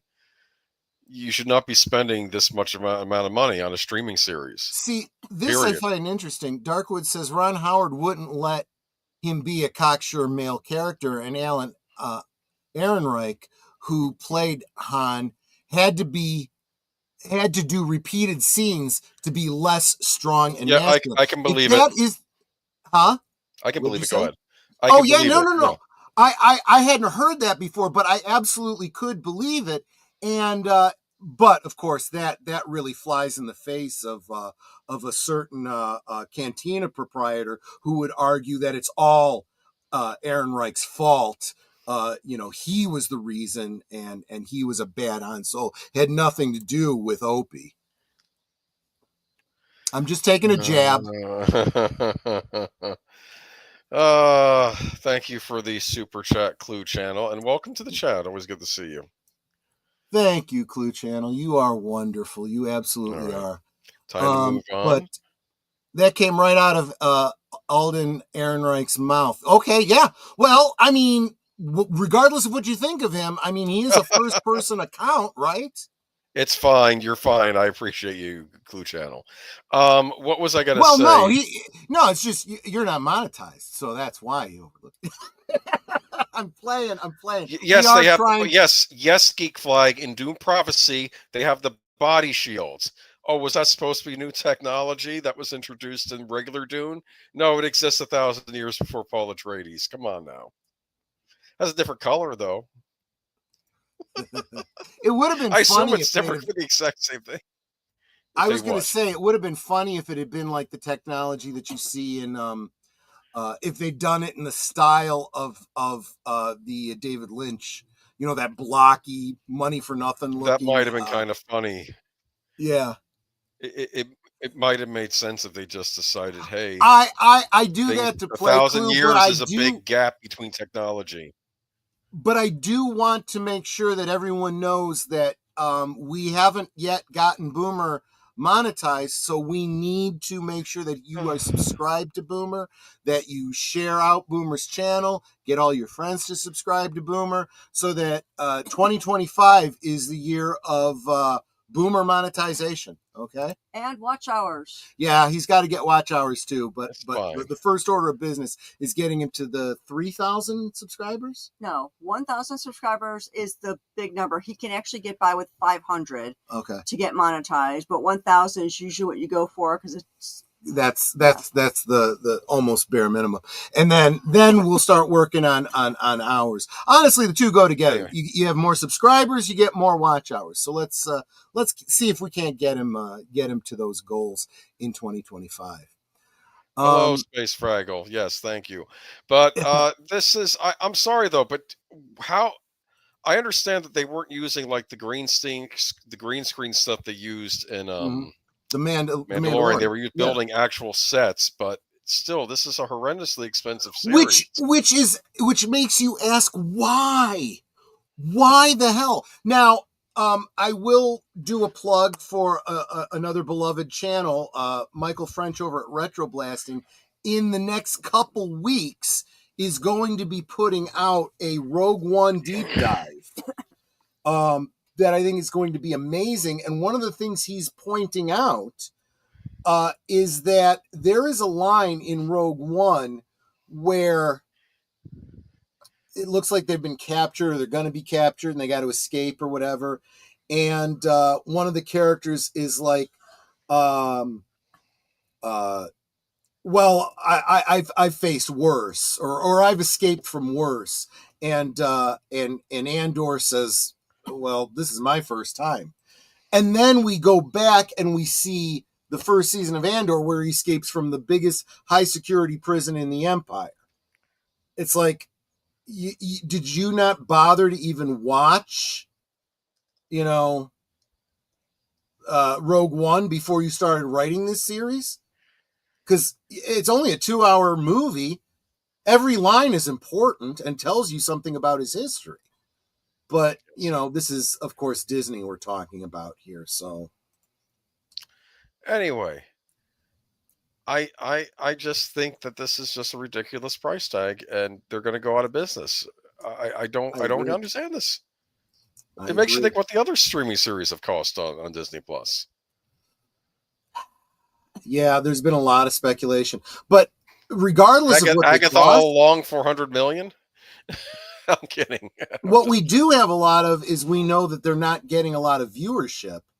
And let's be honest, I said it earlier in this segment, it's not like they get extra money if they get more eyes on this. That is one of the downsides of streaming.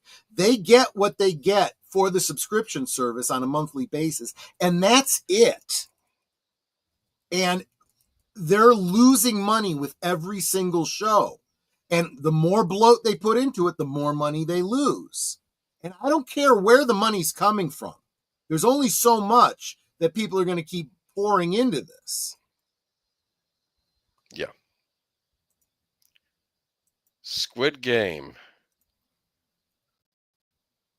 Unless you have anything left to say about it. No. I don't have anything. I have to admit, I have not seen season 1 of Squid Games, even though I've heard great things about it. A lot of people have said it was really good. Netter and I have been watching a lot of South Korean TV too. So, it might be something that might be worth looking into for us. Netflix exclusive at the moment. Yeah, I can still get a hold of it. No spoilers on Squid Game 2. Wife and I are watching. I'm going to do my best not to spoil this because I've not seen the series too. Well, I certainly can't spoil anything for you. I haven't seen it.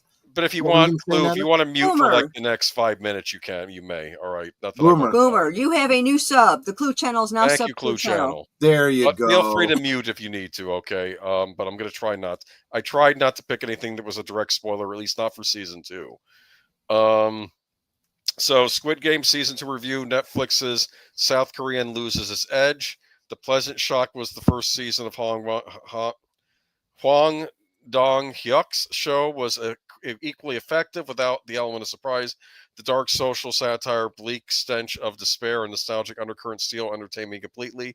The one episode I initially disliked, the appropriately maligned VIPs, remained for me a cartoonist aberration. The second season of Squid Game is a thorough letdown. It will be interesting to see what most disappointed viewers are, those craving only a clever reproduction of what the first season did so well, or those demanding additional depth in the series' mythology and world building. Because somehow over I got 7 the episodes. impression of this show that is this like the Hunger Games, something like that? Here's the thing. I've not seen it. My impression of it is that people, to get money, they enter the show, but it's a lethal show, and if you die, you die. But if you win, you get a lot of money. Maybe it's a weird dystopian future where people are desperate just to get money so they can survive. So it does sound show. like the Hunger Games. Okay. But I think it's a voluntary Hunger Games versus not. But I don't know. I've not seen this show. But it's lacking in the fun and whimsy that kept the first season wallowing its backdrop of misery, and entirely lacking in new details or insights on the nature of the game. Okay. I don't want to get too much into what happens in this season. The second season of Squid Game is disappointing, but it isn't awful. It isn't a violation of what was successful about the first season. Netflix already did that with the competition series Squid Game: The Challenge. In truth, it's barely a season at all. It's a 7-episode build-up to a concluding third season that's expected in 2025. A projected bridge lacking a structural integrity to justify inevitable Empire Strikes Back comparisons from its defenders. Instead, it's more like a glass bridge and VIPs. So I don't know. Here's the thing. People are picking on this, but maybe they just need to have patience and wait for the entire thing to conclude. That's the sense I'm getting here. Well, in fairness, if you were to not have seen Star Wars, Return of the Jedi hadn't come out yet, and only saw Empire Strikes Back, you might have a bit of a bitter pill to swallow and say, well, why is everyone liking this Empire Strikes or this Star Wars thing? Yeah. I do intend to watch it, Dorothy, and I'm going to do my best to not give any spoilers on this either. Season finale wrapped with yet another cliffhanger. I found myself wondering whether the story had progressed at all. Squid Game was meant to be a limited series. The first season ambiguous ending had an ambiguous ending. The new episodes just emphasized the foolishness of the main character's bravery, forcing him and a batch of other players I've come to undergo freshly excruciating tests. The show's bleakness has always been quite torturous to absorb, even if I couldn't help but keep watching. But in season 2, the gloom not only comes from the violence, it comes from the show's. Well, I don't want to say anything else. Again, it's not over yet. And here's a problem, though. I will say this for Korean dramas. They tend to only have one season, correct? Right. And perhaps this is a show that never needed a second season, and maybe this is the writers out of demand doing their best to construct something good, and it could end up being a disaster. I'm hoping that this doesn't turn out being like a Joker filet-o-deux, where people love the first movie and then the second movie destroys what was done for the first one. But again, there is something to be said for when something is planned as a standalone, one season, one film, whatever the case is. Maybe you don't do a sequel. It may not constitute doing a sequel, and that's perfectly all right. Hellbound has 2 seasons. I think a third is coming. Hellbound is NUTS. Is that a Korean drama? Okay, so maybe that's maybe that was planned for 3 seasons. Maybe now that these shows are getting popular around the world, they're trying to do longer form planning for these. And I just read from this article today, I got even indulging Squid Game. These are the critics, and I don't think they're trying to pick on the show. I'll leave it for you, the viewer, to decide. It's on Netflix. Again, it's one of these things, though, where they're not airing the ending just yet, like they did with Cobra Kai. But I kind of liked where they ended Cobra Kai on that last episode I watched. I'm just not going to say what happened. Okay. It's another one of those all hell breaks loose scenarios. I've already spoiled more than I should have actually for that final episode, but I'm not going to say what happens. Okay, it's Cobra Kai, man, is just always surprised, which is why I love the series. It surprises in big ways and in small ways. So, but I'll have to give Squid Game a look, and maybe I'll wait for this final third season to air, and then I'll try and binge it all. I don't know. But you gonna watch this show at some point? Probably. Yeah, probably. I've heard enough good things, at least about this first season, that definitely want to check it out. So we'll see. I finally got to watch a couple episodes of Tulsa King. It's pretty good. I've seen the first season, loved it. I have to get into season 2 next. And I did love Dr. Brain that was on Apple TV, which we weren't sure if that was going to get a second season or not. The ending was one of these things where you could take it as an ending, or you could also see a season 2 following it if they wanted to do it. But unfortunately, the lead actor died. So that means we won't be getting a follow-up to Dr. Brain, but it's a good standalone series as it is, and I recommend it. But it was the actor from the Korean movie Parasite, but unfortunately, he's no longer with us. It's too bad. Gotcha. Moving on to gaming news. And I know I'm probably the only one here that cares about this, but we're going to talk about it anyway. Because it's my show. Well, it's hard for me to care about something I don't even know or understand, but maybe I'll care once you explain it to us. Oh my goodness, just post the link. I am. Honestly, this is a picture of the Sega Genesis Mini. During the whole mini console craze, I consider this the best of the mini consoles that got released. Now, what constitutes a mini console? Okay. I don't even understand the concept.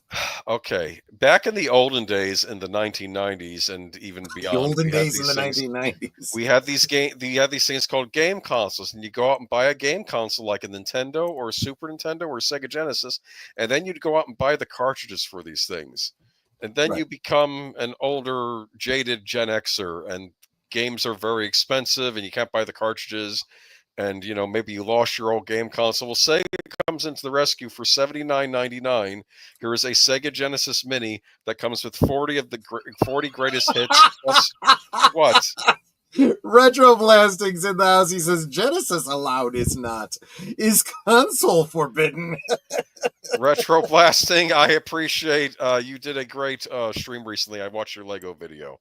On the new Lego castle. See, this is what I'm talking about. I'm talking about his forthcoming deep dive into Rogue One, and then suddenly he's like, I sense a disturbance in the force. Someone is talking about me. Genesis had a headphone port. Did the Super Nintendo have one? I don't think so. Anyway, this is coming from someone who had a Super Nintendo. It was my older brother that had a Sega Genesis. So I had the Super Nintendo and he had the Sega Genesis. And with the volume control, he says. That's important.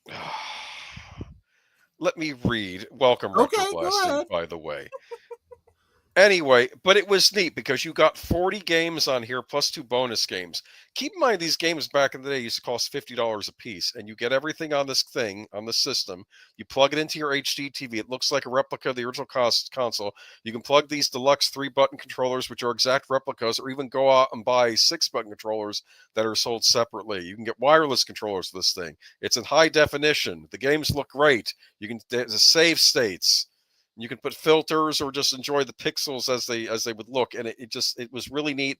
Had a bunch of games on there, not just Sega made originals, but also third-party games like Castlevania Bloodlines and Earthworm Jim. It had a lot of stuff on here, and Street Fighter 2 was on here, and Strider.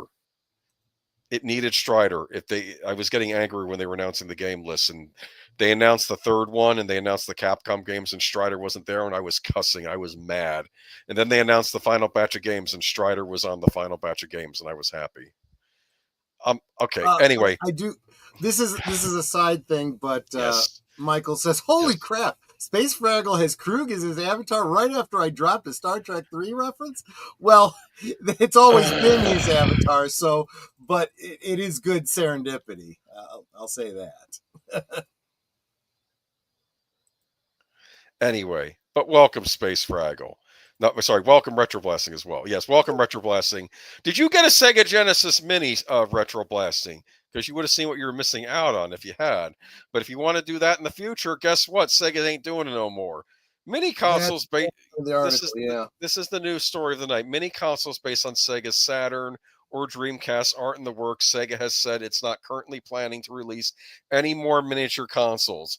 The publisher Sega America and Europe CEO Suji Utsumi was asked about the possibility of releasing a new mini consoles based around the Saturn or the Dreamcast in an interview with The Guardian. Yeah. I'm not going for the mini direction. It's not me, he told the publication. I want to embrace modern gamers. We are not a retro company. Utsumi added. we are making games for modern audiences. So in other words, PC. Well, oh, that's funny. You're being clever there, right? With the PC. Uh-huh. Double meaning. Okay. Utsumi added, we really appreciate our legacy. We value it. But at the same time, we want to deliver something new. Otherwise, we'll become history. That's not what we're aiming for. The Genesis Mini 2, which launched October 2022, was the 5th miniature system released by Sega. I don't count the other ones. I need your evaluation because it's in a topic that I don't know much about. It's hard for me to know when there's humor or serious. What? He says he didn't have a mini console. Nintendo or Sega or Atari. Did Atari have these? Atari's done a few, man, and they're still doing them. I told you they had the Atari They had the Atari 400 Mini, which was the that thing is the kind of thing you're talking about. Okay, what now do you think I'm talking about? You can't buy cartridges for this thing. Now Atari did release a replica of the Atari 7800, but that actually plays cartridges.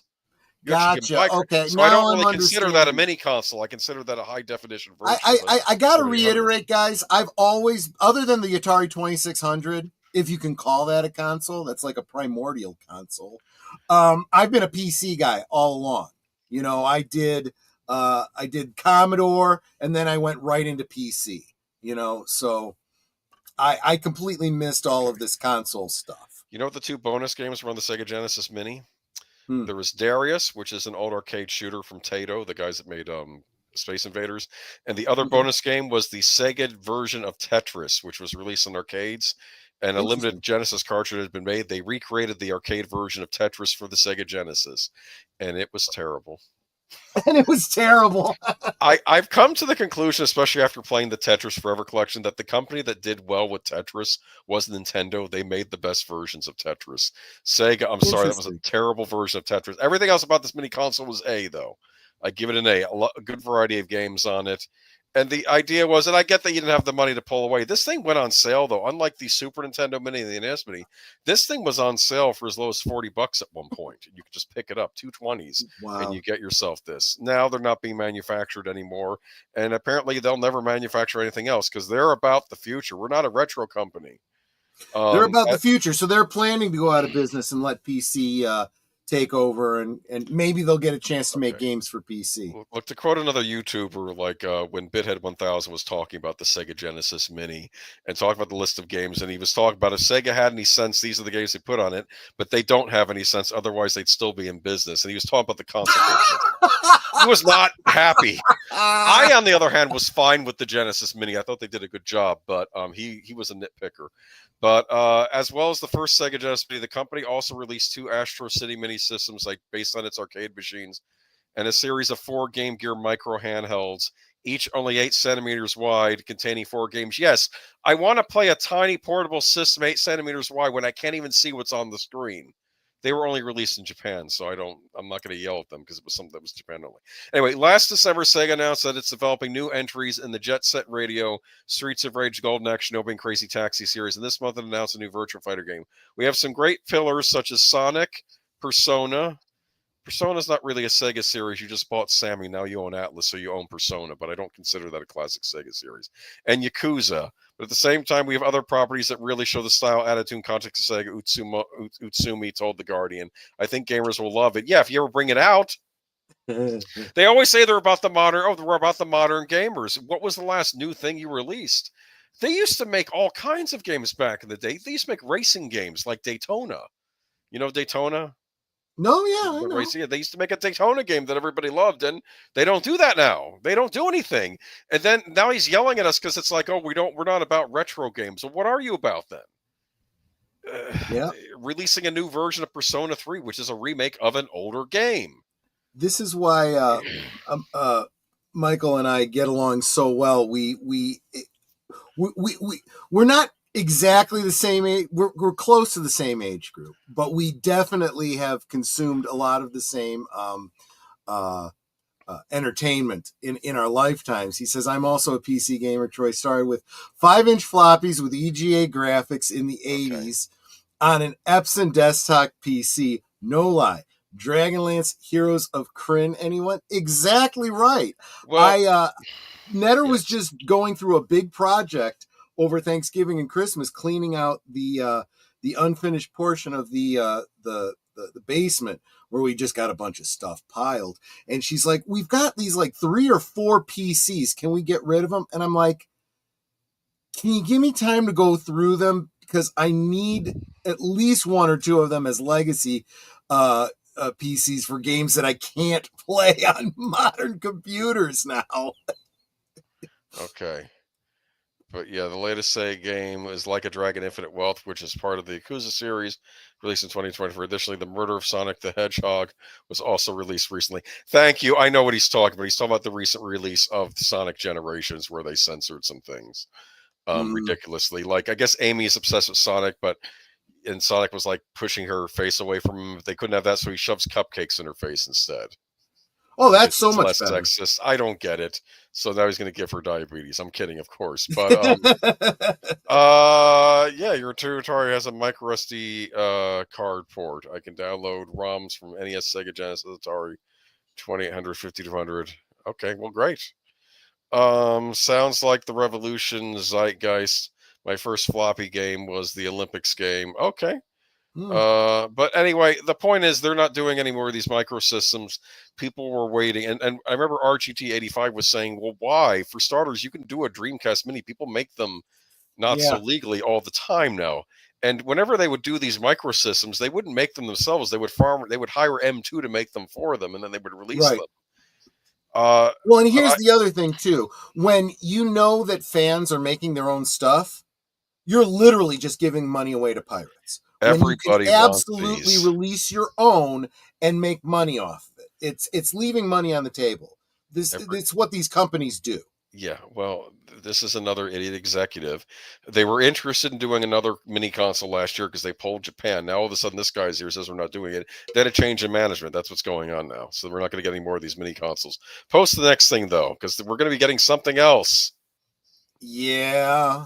Sega is evaluating its own Netflix-style subscription service, so you can own nothing and be happy. Sega's Western boss has revealed that the company is internally discussing the idea of creating its own subscription-based service, speaking to the BBC about subscription services such as Xbox Game Pass and PlayStation Plus. Suji Utsumi said such services are very interesting and that Sega is currently evaluating some opportunities. He added, we're thinking something and discussing something we cannot disclose right now. This means Sega would join the likes of Microsoft, Sony, and Nintendo in offering a monthly subscription which offers access to games.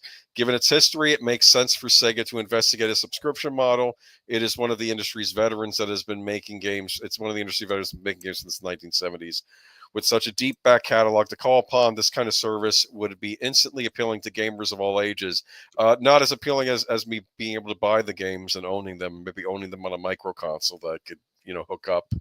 So if I can speak to this for a second, I've railed on this channel and on Last Call and so many other places about this idea that, if you own if you have something on a streaming service, if you have it in digital format out on the cloud or whatever, you don't actually own anything and they could take it away from you at any time, or just as bad, edit it so that it's a different thing.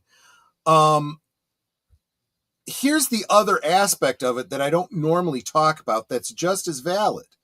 They want to be able to have their hand in your pocket at all times to continue to draw money from you instead of regularly putting out good products. See, the way it should work is they put out a new game, they have to make it good to get people to buy it. Whereas if you have a subscription service, they can put out all the crap they want, and you're just going to keep paying for it because you're paying every month anyway. So, yeah, that's Xbox Live. And that's pretty There's a lot much of junk on Xbox Live. Yeah, and it's the a lot of same junk thing on that we Netflix. talk about when we talk about the streaming networks doing the shows, right?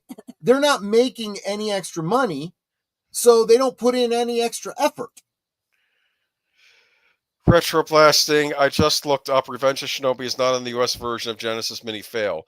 Yes, because they put Shinobi 3 on there instead, which is the better game.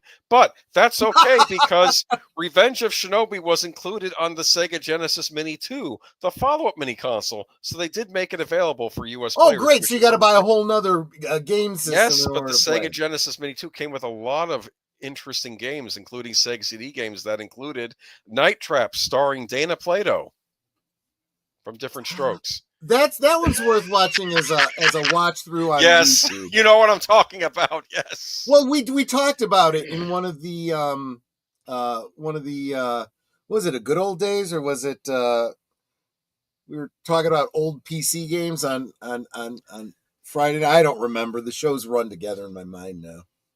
Have you seen the gotcha games, Troy? Your head will explode. Is that the one where they keep milking the player for money every chance they get? Dana Plato. She was, there will be a retrospective on Different Strokes. Because it was Darth Plato who was saying that. Dana Different who? Strokes. Dana Listen to me. I remember coming home from school and I would watch a repeat of Different Strokes every day. Yeah. Kind of like how the Super Nintendo Classic didn't include Street Fighter 2 New Challengers in the US, baffling. I suspect because Cammy was too hot. That's why they didn't include the New Challengers. That's my suspicion. And unfortunately, this is the kind of stuff that leads fans to go, you know what? I could crack open this case and I can add a game myself. Michael from Retroblasting, though, I did want to make a point that Street Fighter 2 The New Challengers is on the Sega Genesis Mini 2 along with Revenge of Shinobi. It's the Genesis version, though. And as long as we're talking, console versus PC games, want you guys all to know that Michael just recently forked out a lot of money to upgrade his computer, bought a new computer just so he could play Indiana Jones in the Circle of whatever it is.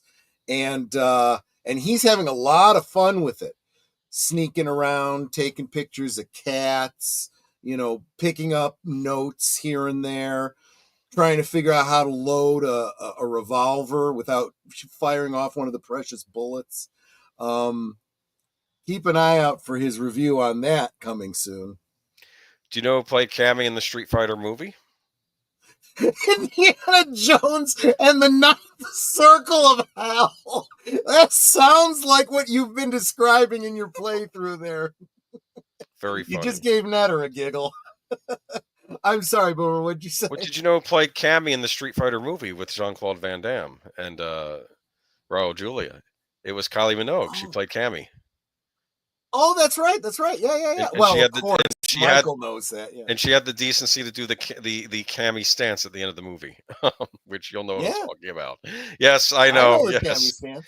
Did you see? I don't remember Kylie Minogue doing it, but I remember the stance. Yeah. She performed during the Thanksgiving Day parade this year. Retroblasting.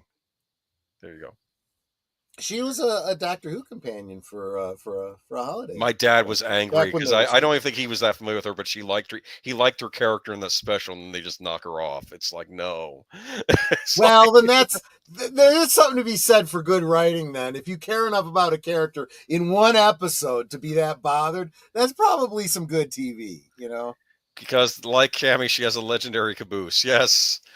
Cammy Cammy was, I think, British Special Forces. She was the English character in the Street Fighter games. But here we go. Sonic the Hedgehog 3 director Jeff Fowler talks artistic consultant. So Sonic 3 has come out. It's been a big smash, has it not? I mean, I've heard good things. Yeah. Have you heard the new PS5 Pro doesn't have a disc drive? Yes, Starkwoods. We mentioned that when we did that news. Not fun. Anyway, let me get back to my notes. I'm sorry, that threw me off. I'm steaming mad Basically, Sega. Well, why are we giving all this old content for free? Well, you're not giving it free. You were charging for it, but it was nice. And now you're going to put it behind an even bigger paywall. So forget you, Sega. Yeah. But Right. Sega's doing stuff in movies. Sonic the Hedgehog 3 director Jeff Fowler talks artistic consultant Jim Carrey and Sonic for chatter. I'll read from this article for a bit. This is a neat blurb at the top. Carrey claimed he would only come out of retirement for the third film if given a script printed in gold ink, which the director says he delivered to the actor. It's now worth about $100,000. What do you think of that? Wow. I don't know if that's because of the gold ink itself or just because it's such a collectible. For Jeff Fowler, Sonic the Hedgehog 3 is the fullest of full circles. Before he transitioned to feature directing, Fowler worked as an animator at Tim Miller's Blur Studio for many years, helping craft multiple high-res cutscenes for various Sonic the Hedgehog video games. Most notably, he contributed to Sega's multi-platform spin-off game, Shadow the Hedgehog, and when he eventually had the chance to tease a character in the mid-credits of Sonic the Hedgehog 2 in 2020, he jumped to the chance to welcome the little badass to the big screen. Given that the character is a darker version of Sonic, a hedgehog who's driven by a wide-ranging revenge campaign, Mr. John Wick himself, Keanu Reeves, slid seamlessly into the role. During the promotion of Sonic 2, Jim Carrey, who plays Sonic's arch nemesis, Dr. Ivo Robotnik, received a great deal of attention for his talk of impending retirement, but Fowler was never fazed by the hypothetical. I never bought that for a second. Jim has too much fun playing this character. If we dangled a really great new idea for him to play with and explore as Robotnik, then I felt he would be interested in coming back, Fowler tells The Hollywood Reporter. Carrey has truly been a creative force in the Sonic films. Case in point, on the set of Sonic 2, he whipped out his phone and turned on Pantera's Walk as part of a pitch that involved Robotnik playing lead guitar inside his giant Eggman robot. So Fowler knew that the celebrated actor wouldn't be able to just turn the switch off, especially since Sonic 3's tantalizing dual roles of Ivo Robotnik and his grandfather Gerald Robotnik were presented to him. Thus, Carrey became more involved than ever before, putting his stamp on the character designs, character beats, and improvisational dialogue. His impact was so significant that he received an additional credit on the film as artistic consultant. Carrey even improvised a fourth wall break moment where the Robotniks acknowledged that the same actor is playing both characters. How can you pass up the opportunity for a little wink at the audience? We all really loved the idea too, and it's fun to acknowledge the Jim Carrey of it all in that scene, Fowler says. Like its predecessor, Sonic 3's closing credits tease more fan favorite introductions in a potential fourth film that Paramount has in the works. But at this moment in time, Fowler is solely focused on the release and reception of Sonic 3. With 30 plus years of characters in the Sonic library, it's always exciting to tease new characters at the end of each film. Fowler shares, bringing in new characters can really push us in new directions, and it is very exciting. But right now, we're just focused on the release of this third movie, and we're hoping it'll be received well. We'll see where things go from here. So what do you think? You can read more of the interview as well. I did want to address Curtis Selby saying intimacy coordinator. Please tell me I have only gone insane and that's not a real thing. Well, Curtis, maybe you haven't been paying attention, but we were talking about intimacy coordinators back when it was announced that they were bringing one in for the Acolyte. No, it was also back last year. Was the Lord of the Rings too? The what is it? There was also the Lord of the Rings of Power. Lord of the Rings. It's the Rings of Power. That's something very, very different. That is not Lord of the Rings, and they were bringing an intimacy coordinator for that as well. That's always a bad sign when you have a show that's meant to be not necessarily R-rated. And you're bringing in an intimacy coordinator, there aren't really scenes in Lord of the Rings. As Darkwoods Presents says, the modern audience. And I made a joke, were we going to see full frontal on Gandalf? And you made a horrible reaction when I said that.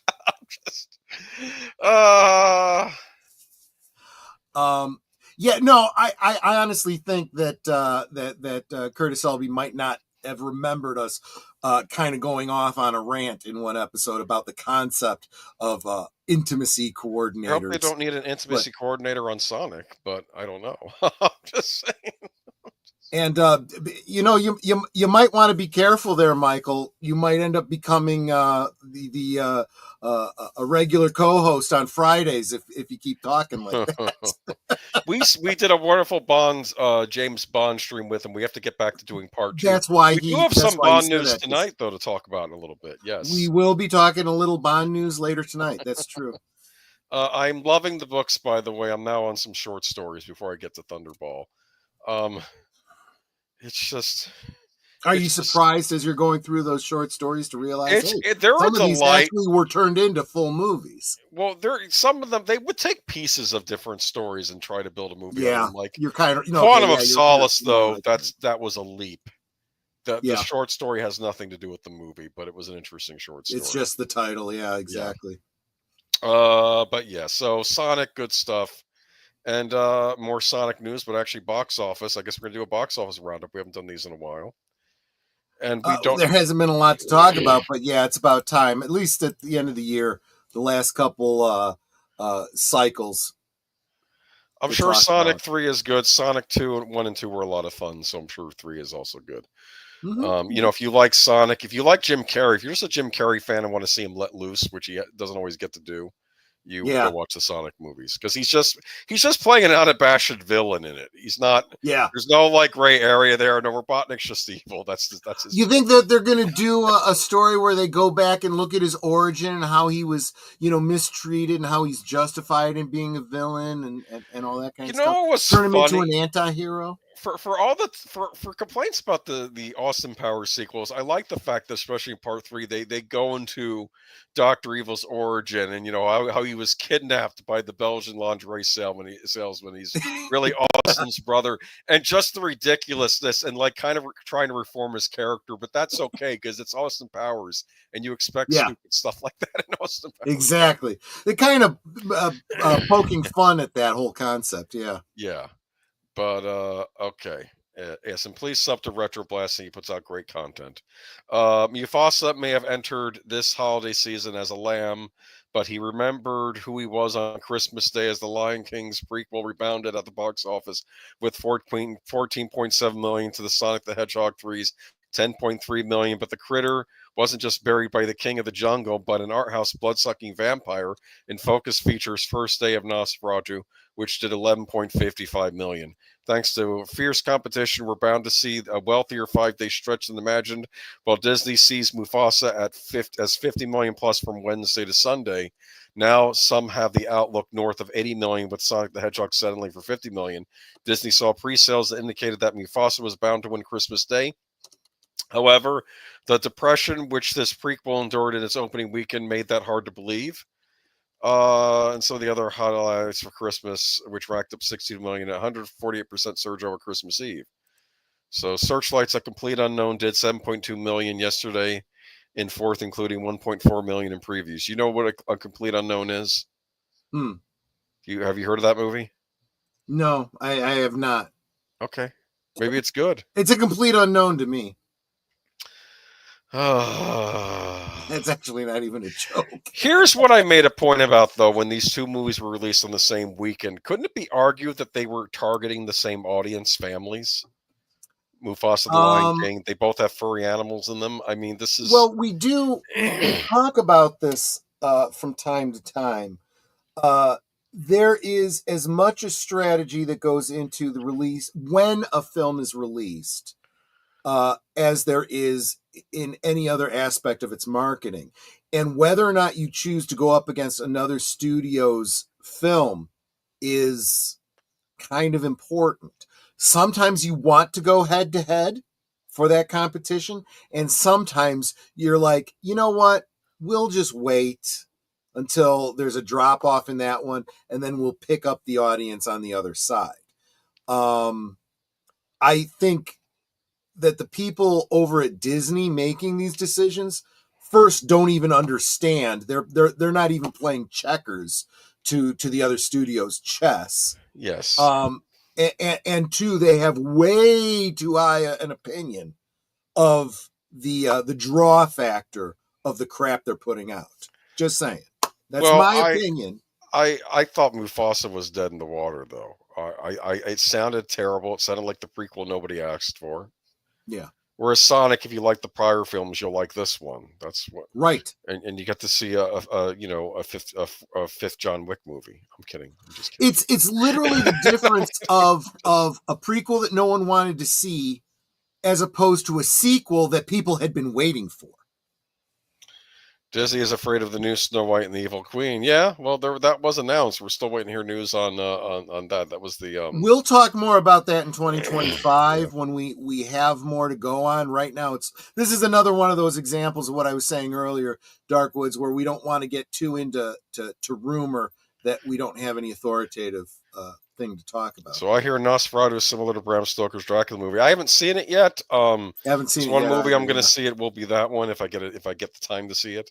I have a gift card for Regal. I should use it. Give me a chance to get caught up on that game I now have on Steam. Well, yeah, the Nosferatu game. I got you. That was yeah.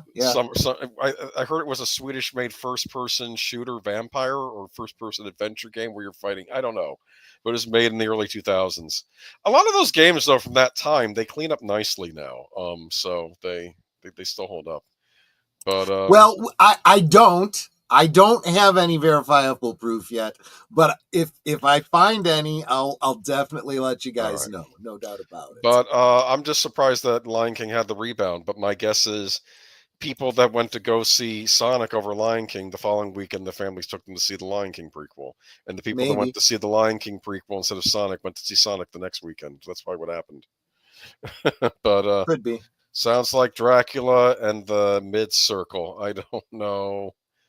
That should be the next Indiana Jones game. He goes up against Dracula. Huh? Actually, that was that actually could be good if done right. One of my fantasies actually was to have like the Sean Connery, James Bond go up against Christopher Lee Dracula, and he'd have like garlic in one hand and like a steak in the other. Something like they'd be like, you know what? I don't need these. Throw them on the ground. I'm just gonna whoop your ass, and just starts wailing on Christopher Lee Dracula. Mummy news, not what we think. I picked this because there's a picture in the article. Am I gonna get a headache from reading this? Let's see here. I got a headache just from the title. I'm so. I want to do a whole series about what I would do if I was in charge of Universal Monsters and how they could reboot their MonsterVerse. But all right, this is just sad. When it comes to franchise reboots, no one asked for a few sparks as much passion to pay as The Mummy. News broke that Blumhouse and Atomic Monster are turning up for a brand new Mummy movie slated for 2026, and social media quickly erupted with reactions. A larger portion of fans, they're still mourning the absence of Brendan Fraser, whose swashbuckling take on Rick O'Connell in 1999 classic not only defined the film but secured its status as one of the best movies of the 90s. While Blumhouse is promising a fresh take and terrifying approach to the ancient Egyptian horror, fans are making one thing crystal clear: without the original Mummy cast, it's just not the same. The reboot's announcement was met with mixed excitement and skepticism. Lee Cronin, the director of the bloody and critically acclaimed Evil Dead Rise in 2023, is at the project's helm. Cronin's vision is set to dig deep into the franchise's horror roots, a prospect that should excite genre enthusiasts. Are you a genre enthusiast, Troy? Depends on what they're referring to when they say genre. If you mean monster movies, specifically the classic Universal monsters, then yes. If they mean the crap they've been putting out lately, then maybe not. However, for fans of the trio of Stephen Sommers-helmed action comedy flicks, the pivot to straight horror feels like a far cry from what made The Mummy a beloved favorite. As one viral post on X, formerly Twitter, humorously illustrated with the perfect meme, this decision is not something they want to get behind. When it comes to the franchise reboots, no one asked for a few sparks as much passion debate as The Mummy. News recently broke that Blumhouse and Atomic Monster are teaming up for a brand new Mummy movie slated for 2026, and social media quickly erupted with reactions. Oh, I'm sorry. I pasted the same thing twice, didn't I? Here we go. No, here's the viral post. Okay. Sorry, you were saying? No, Netter's laughing, I think, at Retro Black Sting's comment. What? Because Oh, I yeah. had said okay, let me do this. It's a side thing. Oh, Indiana Jones hunting for proof of the ever-living corpse of Dracula isn't just a legend, would be a legit indie adventure. I said Indiana Jones and the Fate of Dracula. He responded with Indiana Jones and the Fangs of the Impaler. That's interesting. and there'd have to be another group after the vampire as well. So maybe a certain leader would have immortality. Oh, yeah. Nazi vampires. No, I didn't say it. I didn't say the word anyway. Oh, well, I'm the one that's monetized, so I take They're the risk. a historical group that we should be blocked from using today. No one here endorses their philosophy. We're Americans. We fought a war against them. Can we move on? Yeah, Anyway, we just gave them citizenship over here. That's all. well, there was that. But okay. If Brendan Fraser is not returning for the Mummy movie from Blumhouse, then I really have no interest. The whole world wants to see him return for a fourth installment. This is being done by the guy that made they said the critically acclaimed Evil Dead Rise in 2023. Was it critically acclaimed? Probably. I think people thought it was okay. Because the shills are owned by the companies that put these movies out, so everything is acclaimed, no matter how bad it is. I mean, I never got around to watching it, but the children yearned for a Brendan Fraser, Rachel Weisz Mummy sequel.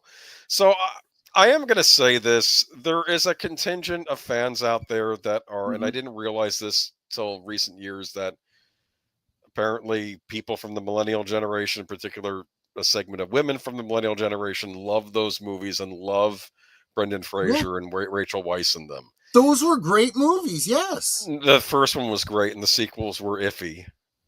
Pygmy Mummies. No, I would say the second one was really good. Pygmy Mummies, the Rock CG thing, the Dwayne Johnson with the CG Scorpion King. Yeah, well, why did you cast Dwayne Johnson and you barely use him?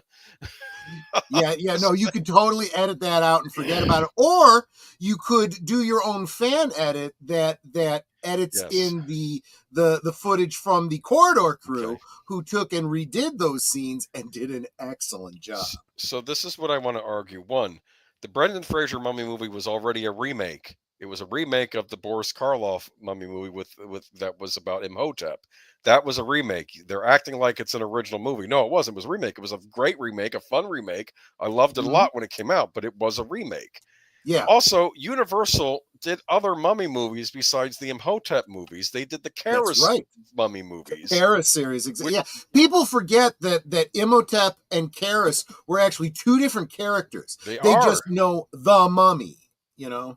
So there's nothing stopping Universal from putting out a scary Mummy movie about Karras, or even a new Mummy movie, which they tried with the Tom Cruise one, which was a disaster. But I was on board with that idea. Might have been good if they had focused on that character and not tried to squeeze in all their commercials for all their other movies they wanted to do. Just saying. James Gunn, Superman, just saying. All right. But what was I going to talk about though here? Okay, Germans were in more than one government program. Okay. Anyway, what were we talking about? We're talking about the Mummy. This could be good or bad. I don't know if I like these lower budget R-rated Universal monster movies they're doing. I know they're doing the Wolfman. That's their next one. Could they theoretically do a creepy Mummy movie that, is just, I mean, if they could just do something more akin to like the older Universal or Hammer movies where it was lower budgeted, but still kept the fun level up, I'd be on board with these, but I just don't know. It's probably not going to be to my taste, this new Mummy movie, but I guess we have to wait and see. But you're against this, apparently. No, I'm not necessarily against it. I am just pessimistic at this point. Right.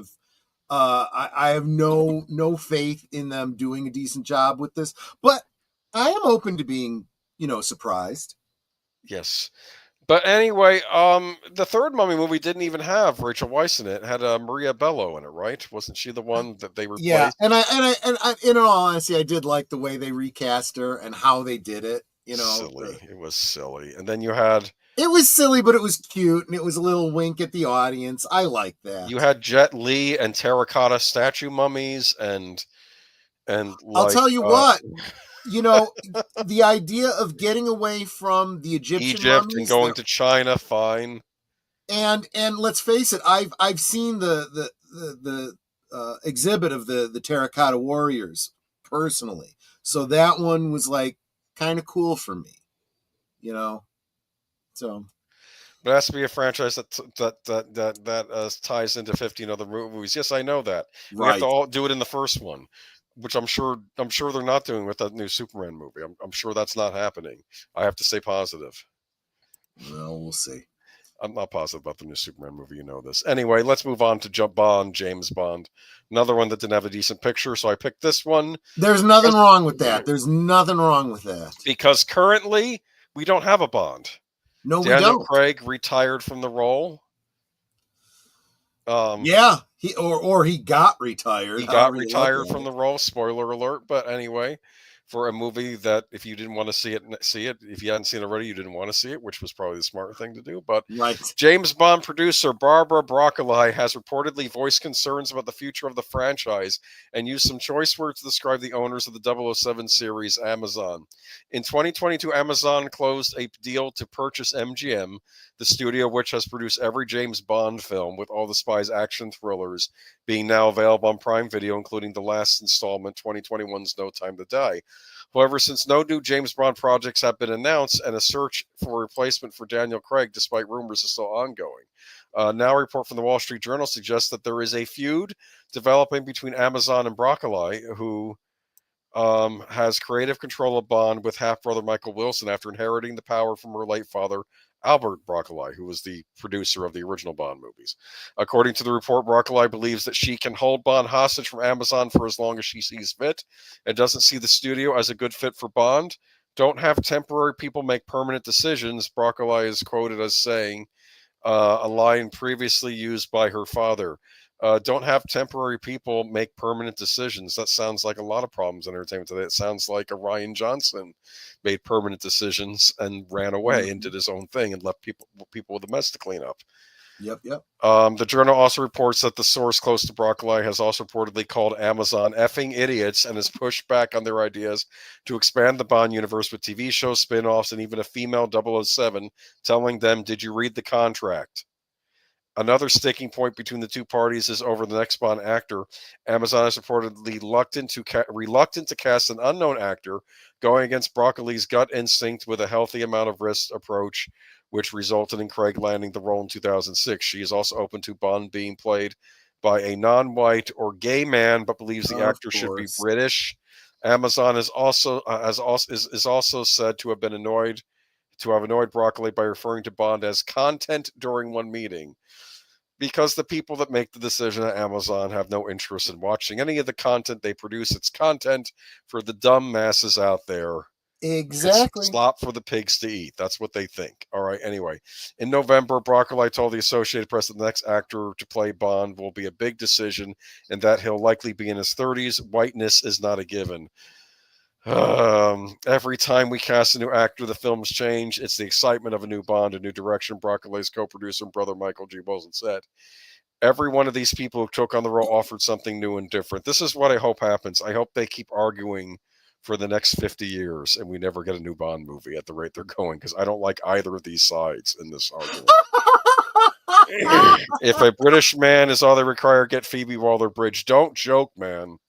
They'll throw her in there. That's not outside the realm of possibility, it sounds like.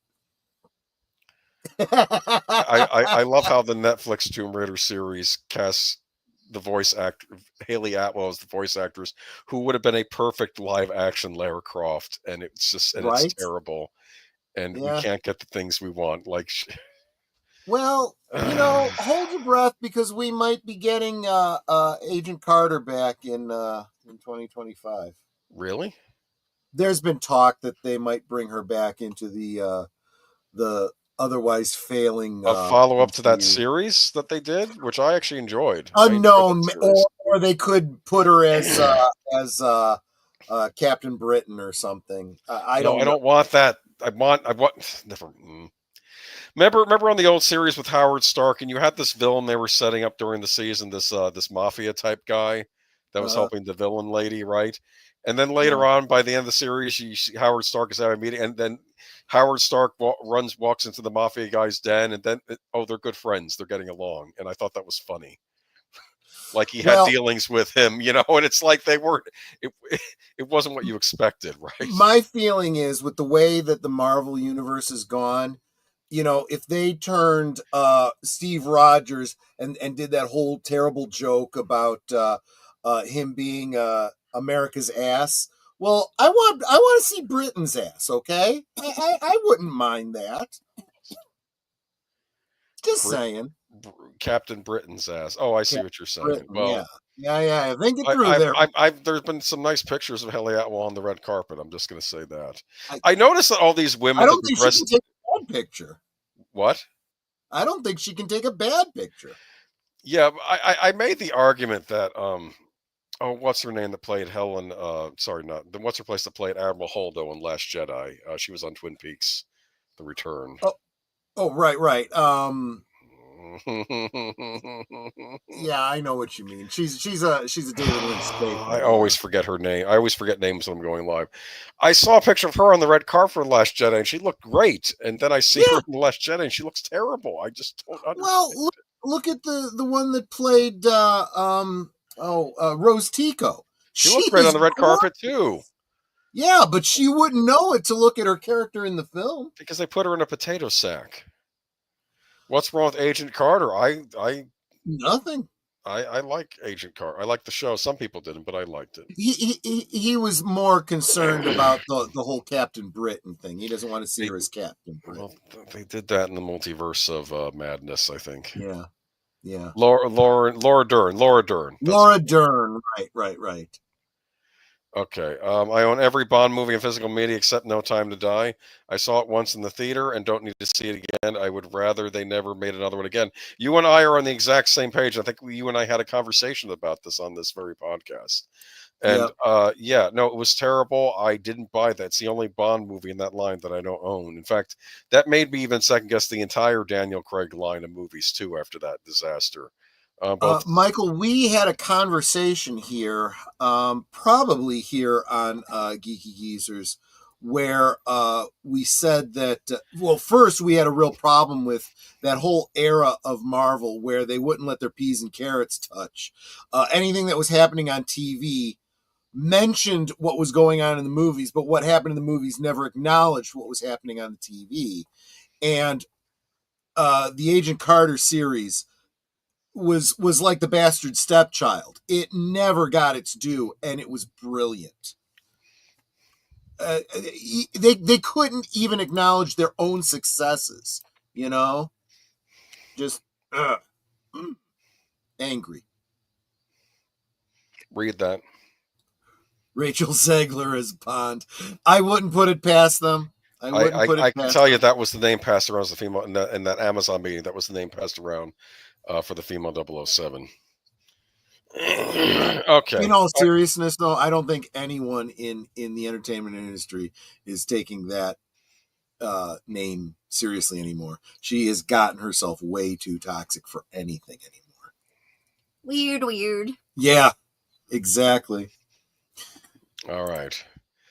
And of course, I promised that we would talk a little bit about physical media, and this isn't as big a one as you might think, but it is worth talking about. In a display turn of its flat panels, HD report said LG has ended production of its Blu-ray players, which includes the UBK80 and the UBK90 models, which, with limited stocks available, prospective buyers act quickly to secure the last remaining units before they are sold out. After Samsung and Sony's departure from physical media, LG from physical media players, that's probably what they're asking. LG was one of the last major manufacturers of Blu-ray players. The pace of animation slowed down, as did the frequency of newer models, and no one's surprised LG has decided to exit the Blu-ray market. Per reports, LG's latest offerings, the UPK80 and the UPK90 Ultra HD players, were launched in 2018, dating almost 6 years back. Panasonic remains one of the last bastions guarding Blu-ray media, but its future remains uncertain as the industry transitions to online streaming. Blu-ray players aside, even physical discs are at risk of extinction. Last year, Best Buy quit its Blu-ray and DVD business following market trends. Admittedly, consumer sentiment has shifted towards the more mainstream and hassle-free digital media experience. Companies naturally follow consumer trends. Likewise, it didn't take much foresight to predict the eventual sunset of physical media. The report mentions that LG Korea didn't exactly confirm the firm's withdrawal from the Blu-ray market, opening the door for a potential comeback if demand increases. As it stands, production has ceased and inventory is expected to run dry shortly. How to change your mouse? Oh, sorry. I'm sorry. The ramifications of Are you this starting change. to read ads now in the middle? Well, of I don't the know how that got article? pasted. The ramifications of this change are profound, but only for enthusiasts and not the general public. This brings up the hot topic of digital ownership, where your rights to the media you purchase can be taken away anytime. Last year, Center removed all discovery content from users' libraries, content they bought. Luckily, the decision was reversed later on, but it still highlights how fragile ownership is nowadays. When you purchase something digitally, you merely obtain a license to use said product, Yep. not outright ownership. Another prime example is the crew from Ubisoft, delisted from Steam and made completely inaccessible, even though it has a single-player mode. Despite its evident drawbacks, physical media is not tied to a remote server, giving users more freedom and a true sense of ownership. This is what I've always said, people. Buy physical media. If something isn't available in physical media, make your own physical media. But you need players to play the physical media on. Yeah. And this was a The problem. fact is, though, that even honestly, I've never owned a Blu-ray player. I What? have a Blu-ray drive, so I can make my own Blu-rays. So, All right. But yes, definitely. People are stupid sheep. That's true. That's part of it. I also unfortunately think another part of it is because with the price of housing being so expensive and people not being able to afford space, they can't afford the clutter that owning physical media brings. That's part of it. You know with what, the though? younger generation. You absolutely can create your own and not be taking up a lot of space. I mean, I know. Well, I buy physical media and I don't have a lot of space. you But yeah. you can save things on exterior hard drives. You can. Yeah. There's all kinds of ways that you can fit so much data into such small spaces. There's really no excuse. And look, even when it comes to Blu-rays and DVDs and so forth, you guys have seen the custom boxes that I've done where I make smaller and smaller boxes that look good on my shelf, but also contain more and more discs. Netter just bought me, I had all of the Hellraiser films, every single one, even the bad ones that were Hellraiser films in name only, just by squeezing Doug Bradley's Hellpriest into it. She bought me a multi-disc set where a lot of them were two of those films on one disc. So it immediately took my my 10 disc case down to an 8 disc case. That frees up room for one more, DVD on my shelf, and I'm doing that all the time. So there's no excuse, is what I'm saying. Own physical media, however and whenever you can. For those of you who want to own Blu-ray players, though, and you own a Blu-ray player, it may not hurt to buy a backup while you still can. Yeah. I currently own a newer Sony basic Blu-ray player and a basic Sony upscaling DVD player. But I also bought, and this was something I did. I went on eBay, and of course, you're taking a risk when you buy stuff on eBay. But I managed to buy a new Sony Blu-ray player from years back. Mm-hmm. And it's weird because it has a PlayStation 3 style menu system in it. You can go online, so I was able to update it. And I got an old school Sony DVD player that was upscaling from like back in the day. And I got them from reasonable prices. And that's a way, if you don't have a lot of money, you can still maybe buy from people on eBay. It's a risk though, because you might. I will also say this: it might behoove you to look at your collection, your physical media collection, and identify things that maybe you want an additional copy of. For example, I just did a very special stream of the Klingon Christmas Carol. That DVD that I got from Comedia Beauregard is no longer available and probably will never be available again. So my DVD I cannot replace. So I will make a backup copy of it just to be on the safe side. Retroblasting did a video earlier this year talking about the disc rot on a certain batch of Warner Brothers DVDs. Yes. So it might behoove you to go through your collection of Warner Brothers, maybe make a backup copy, make sure that they work. If they don't work, you might want to get replacements for them. I still have no idea the fallout I'm dealing with from that because my regular DVDs are in storage, but I'll see. I'll see someday. Warner Brothers. And then tie yourself into a community like us where you could go, Right. hey Troy, do you have a copy?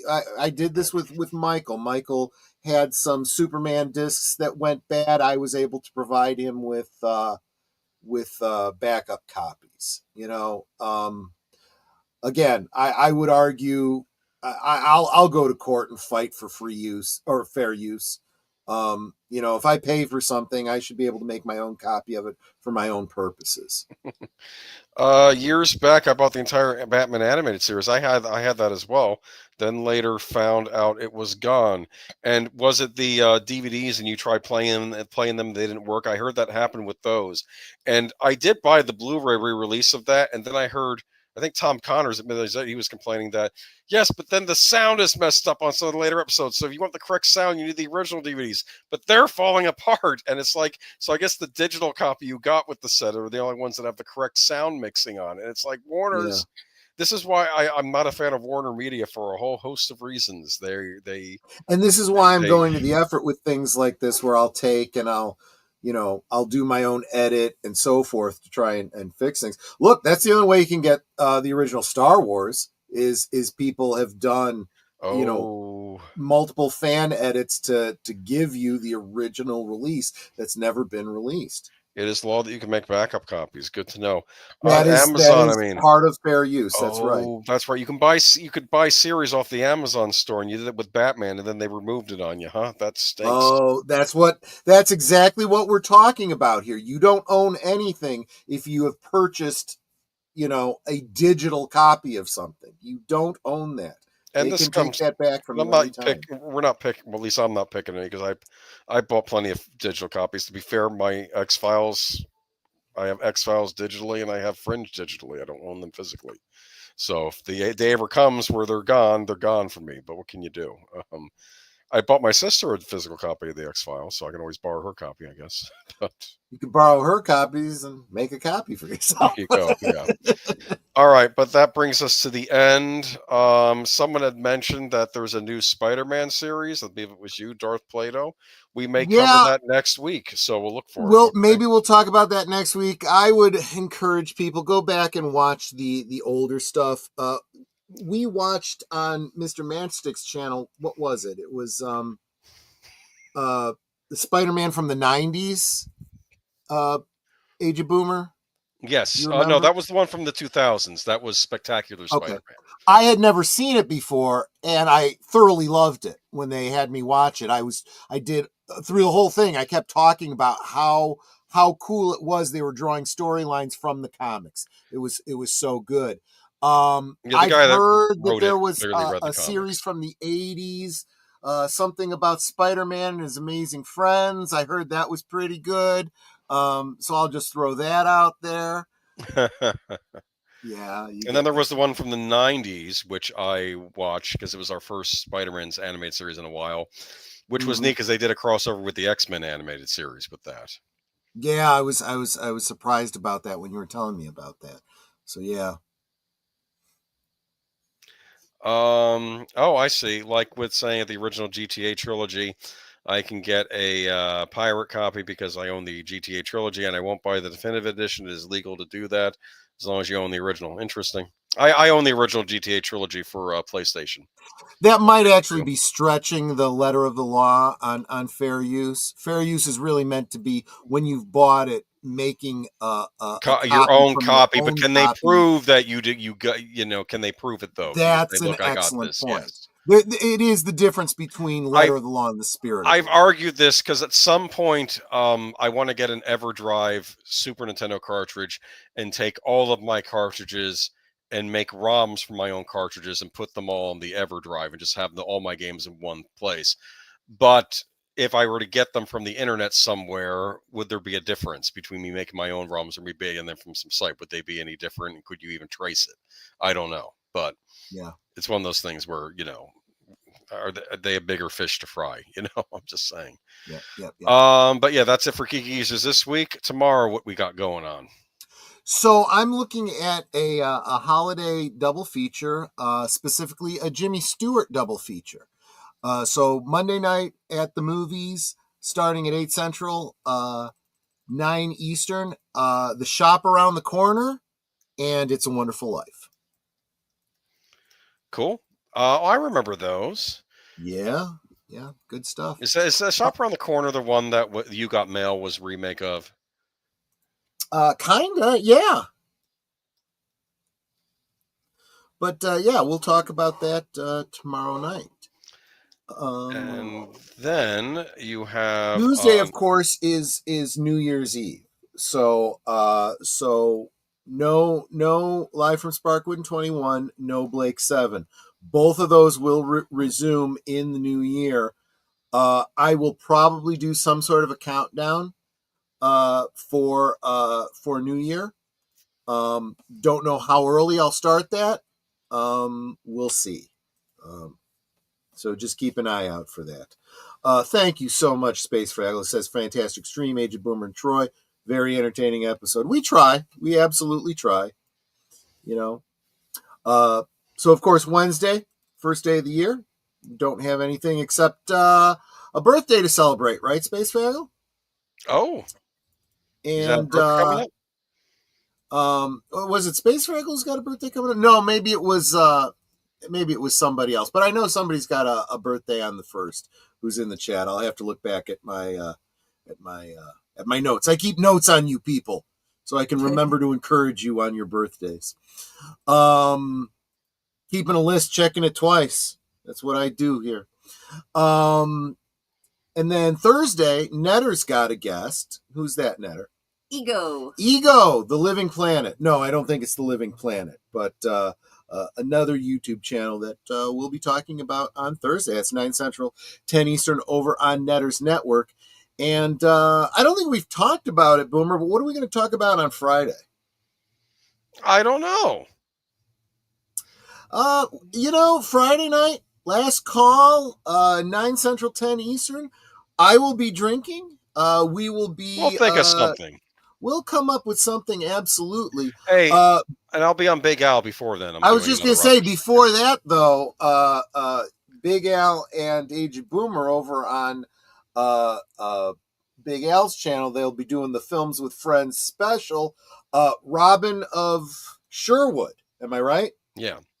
Robin of Sherwood. Yeah, Robin of Sherwood. We could do Friday, or at least a Friday in the future.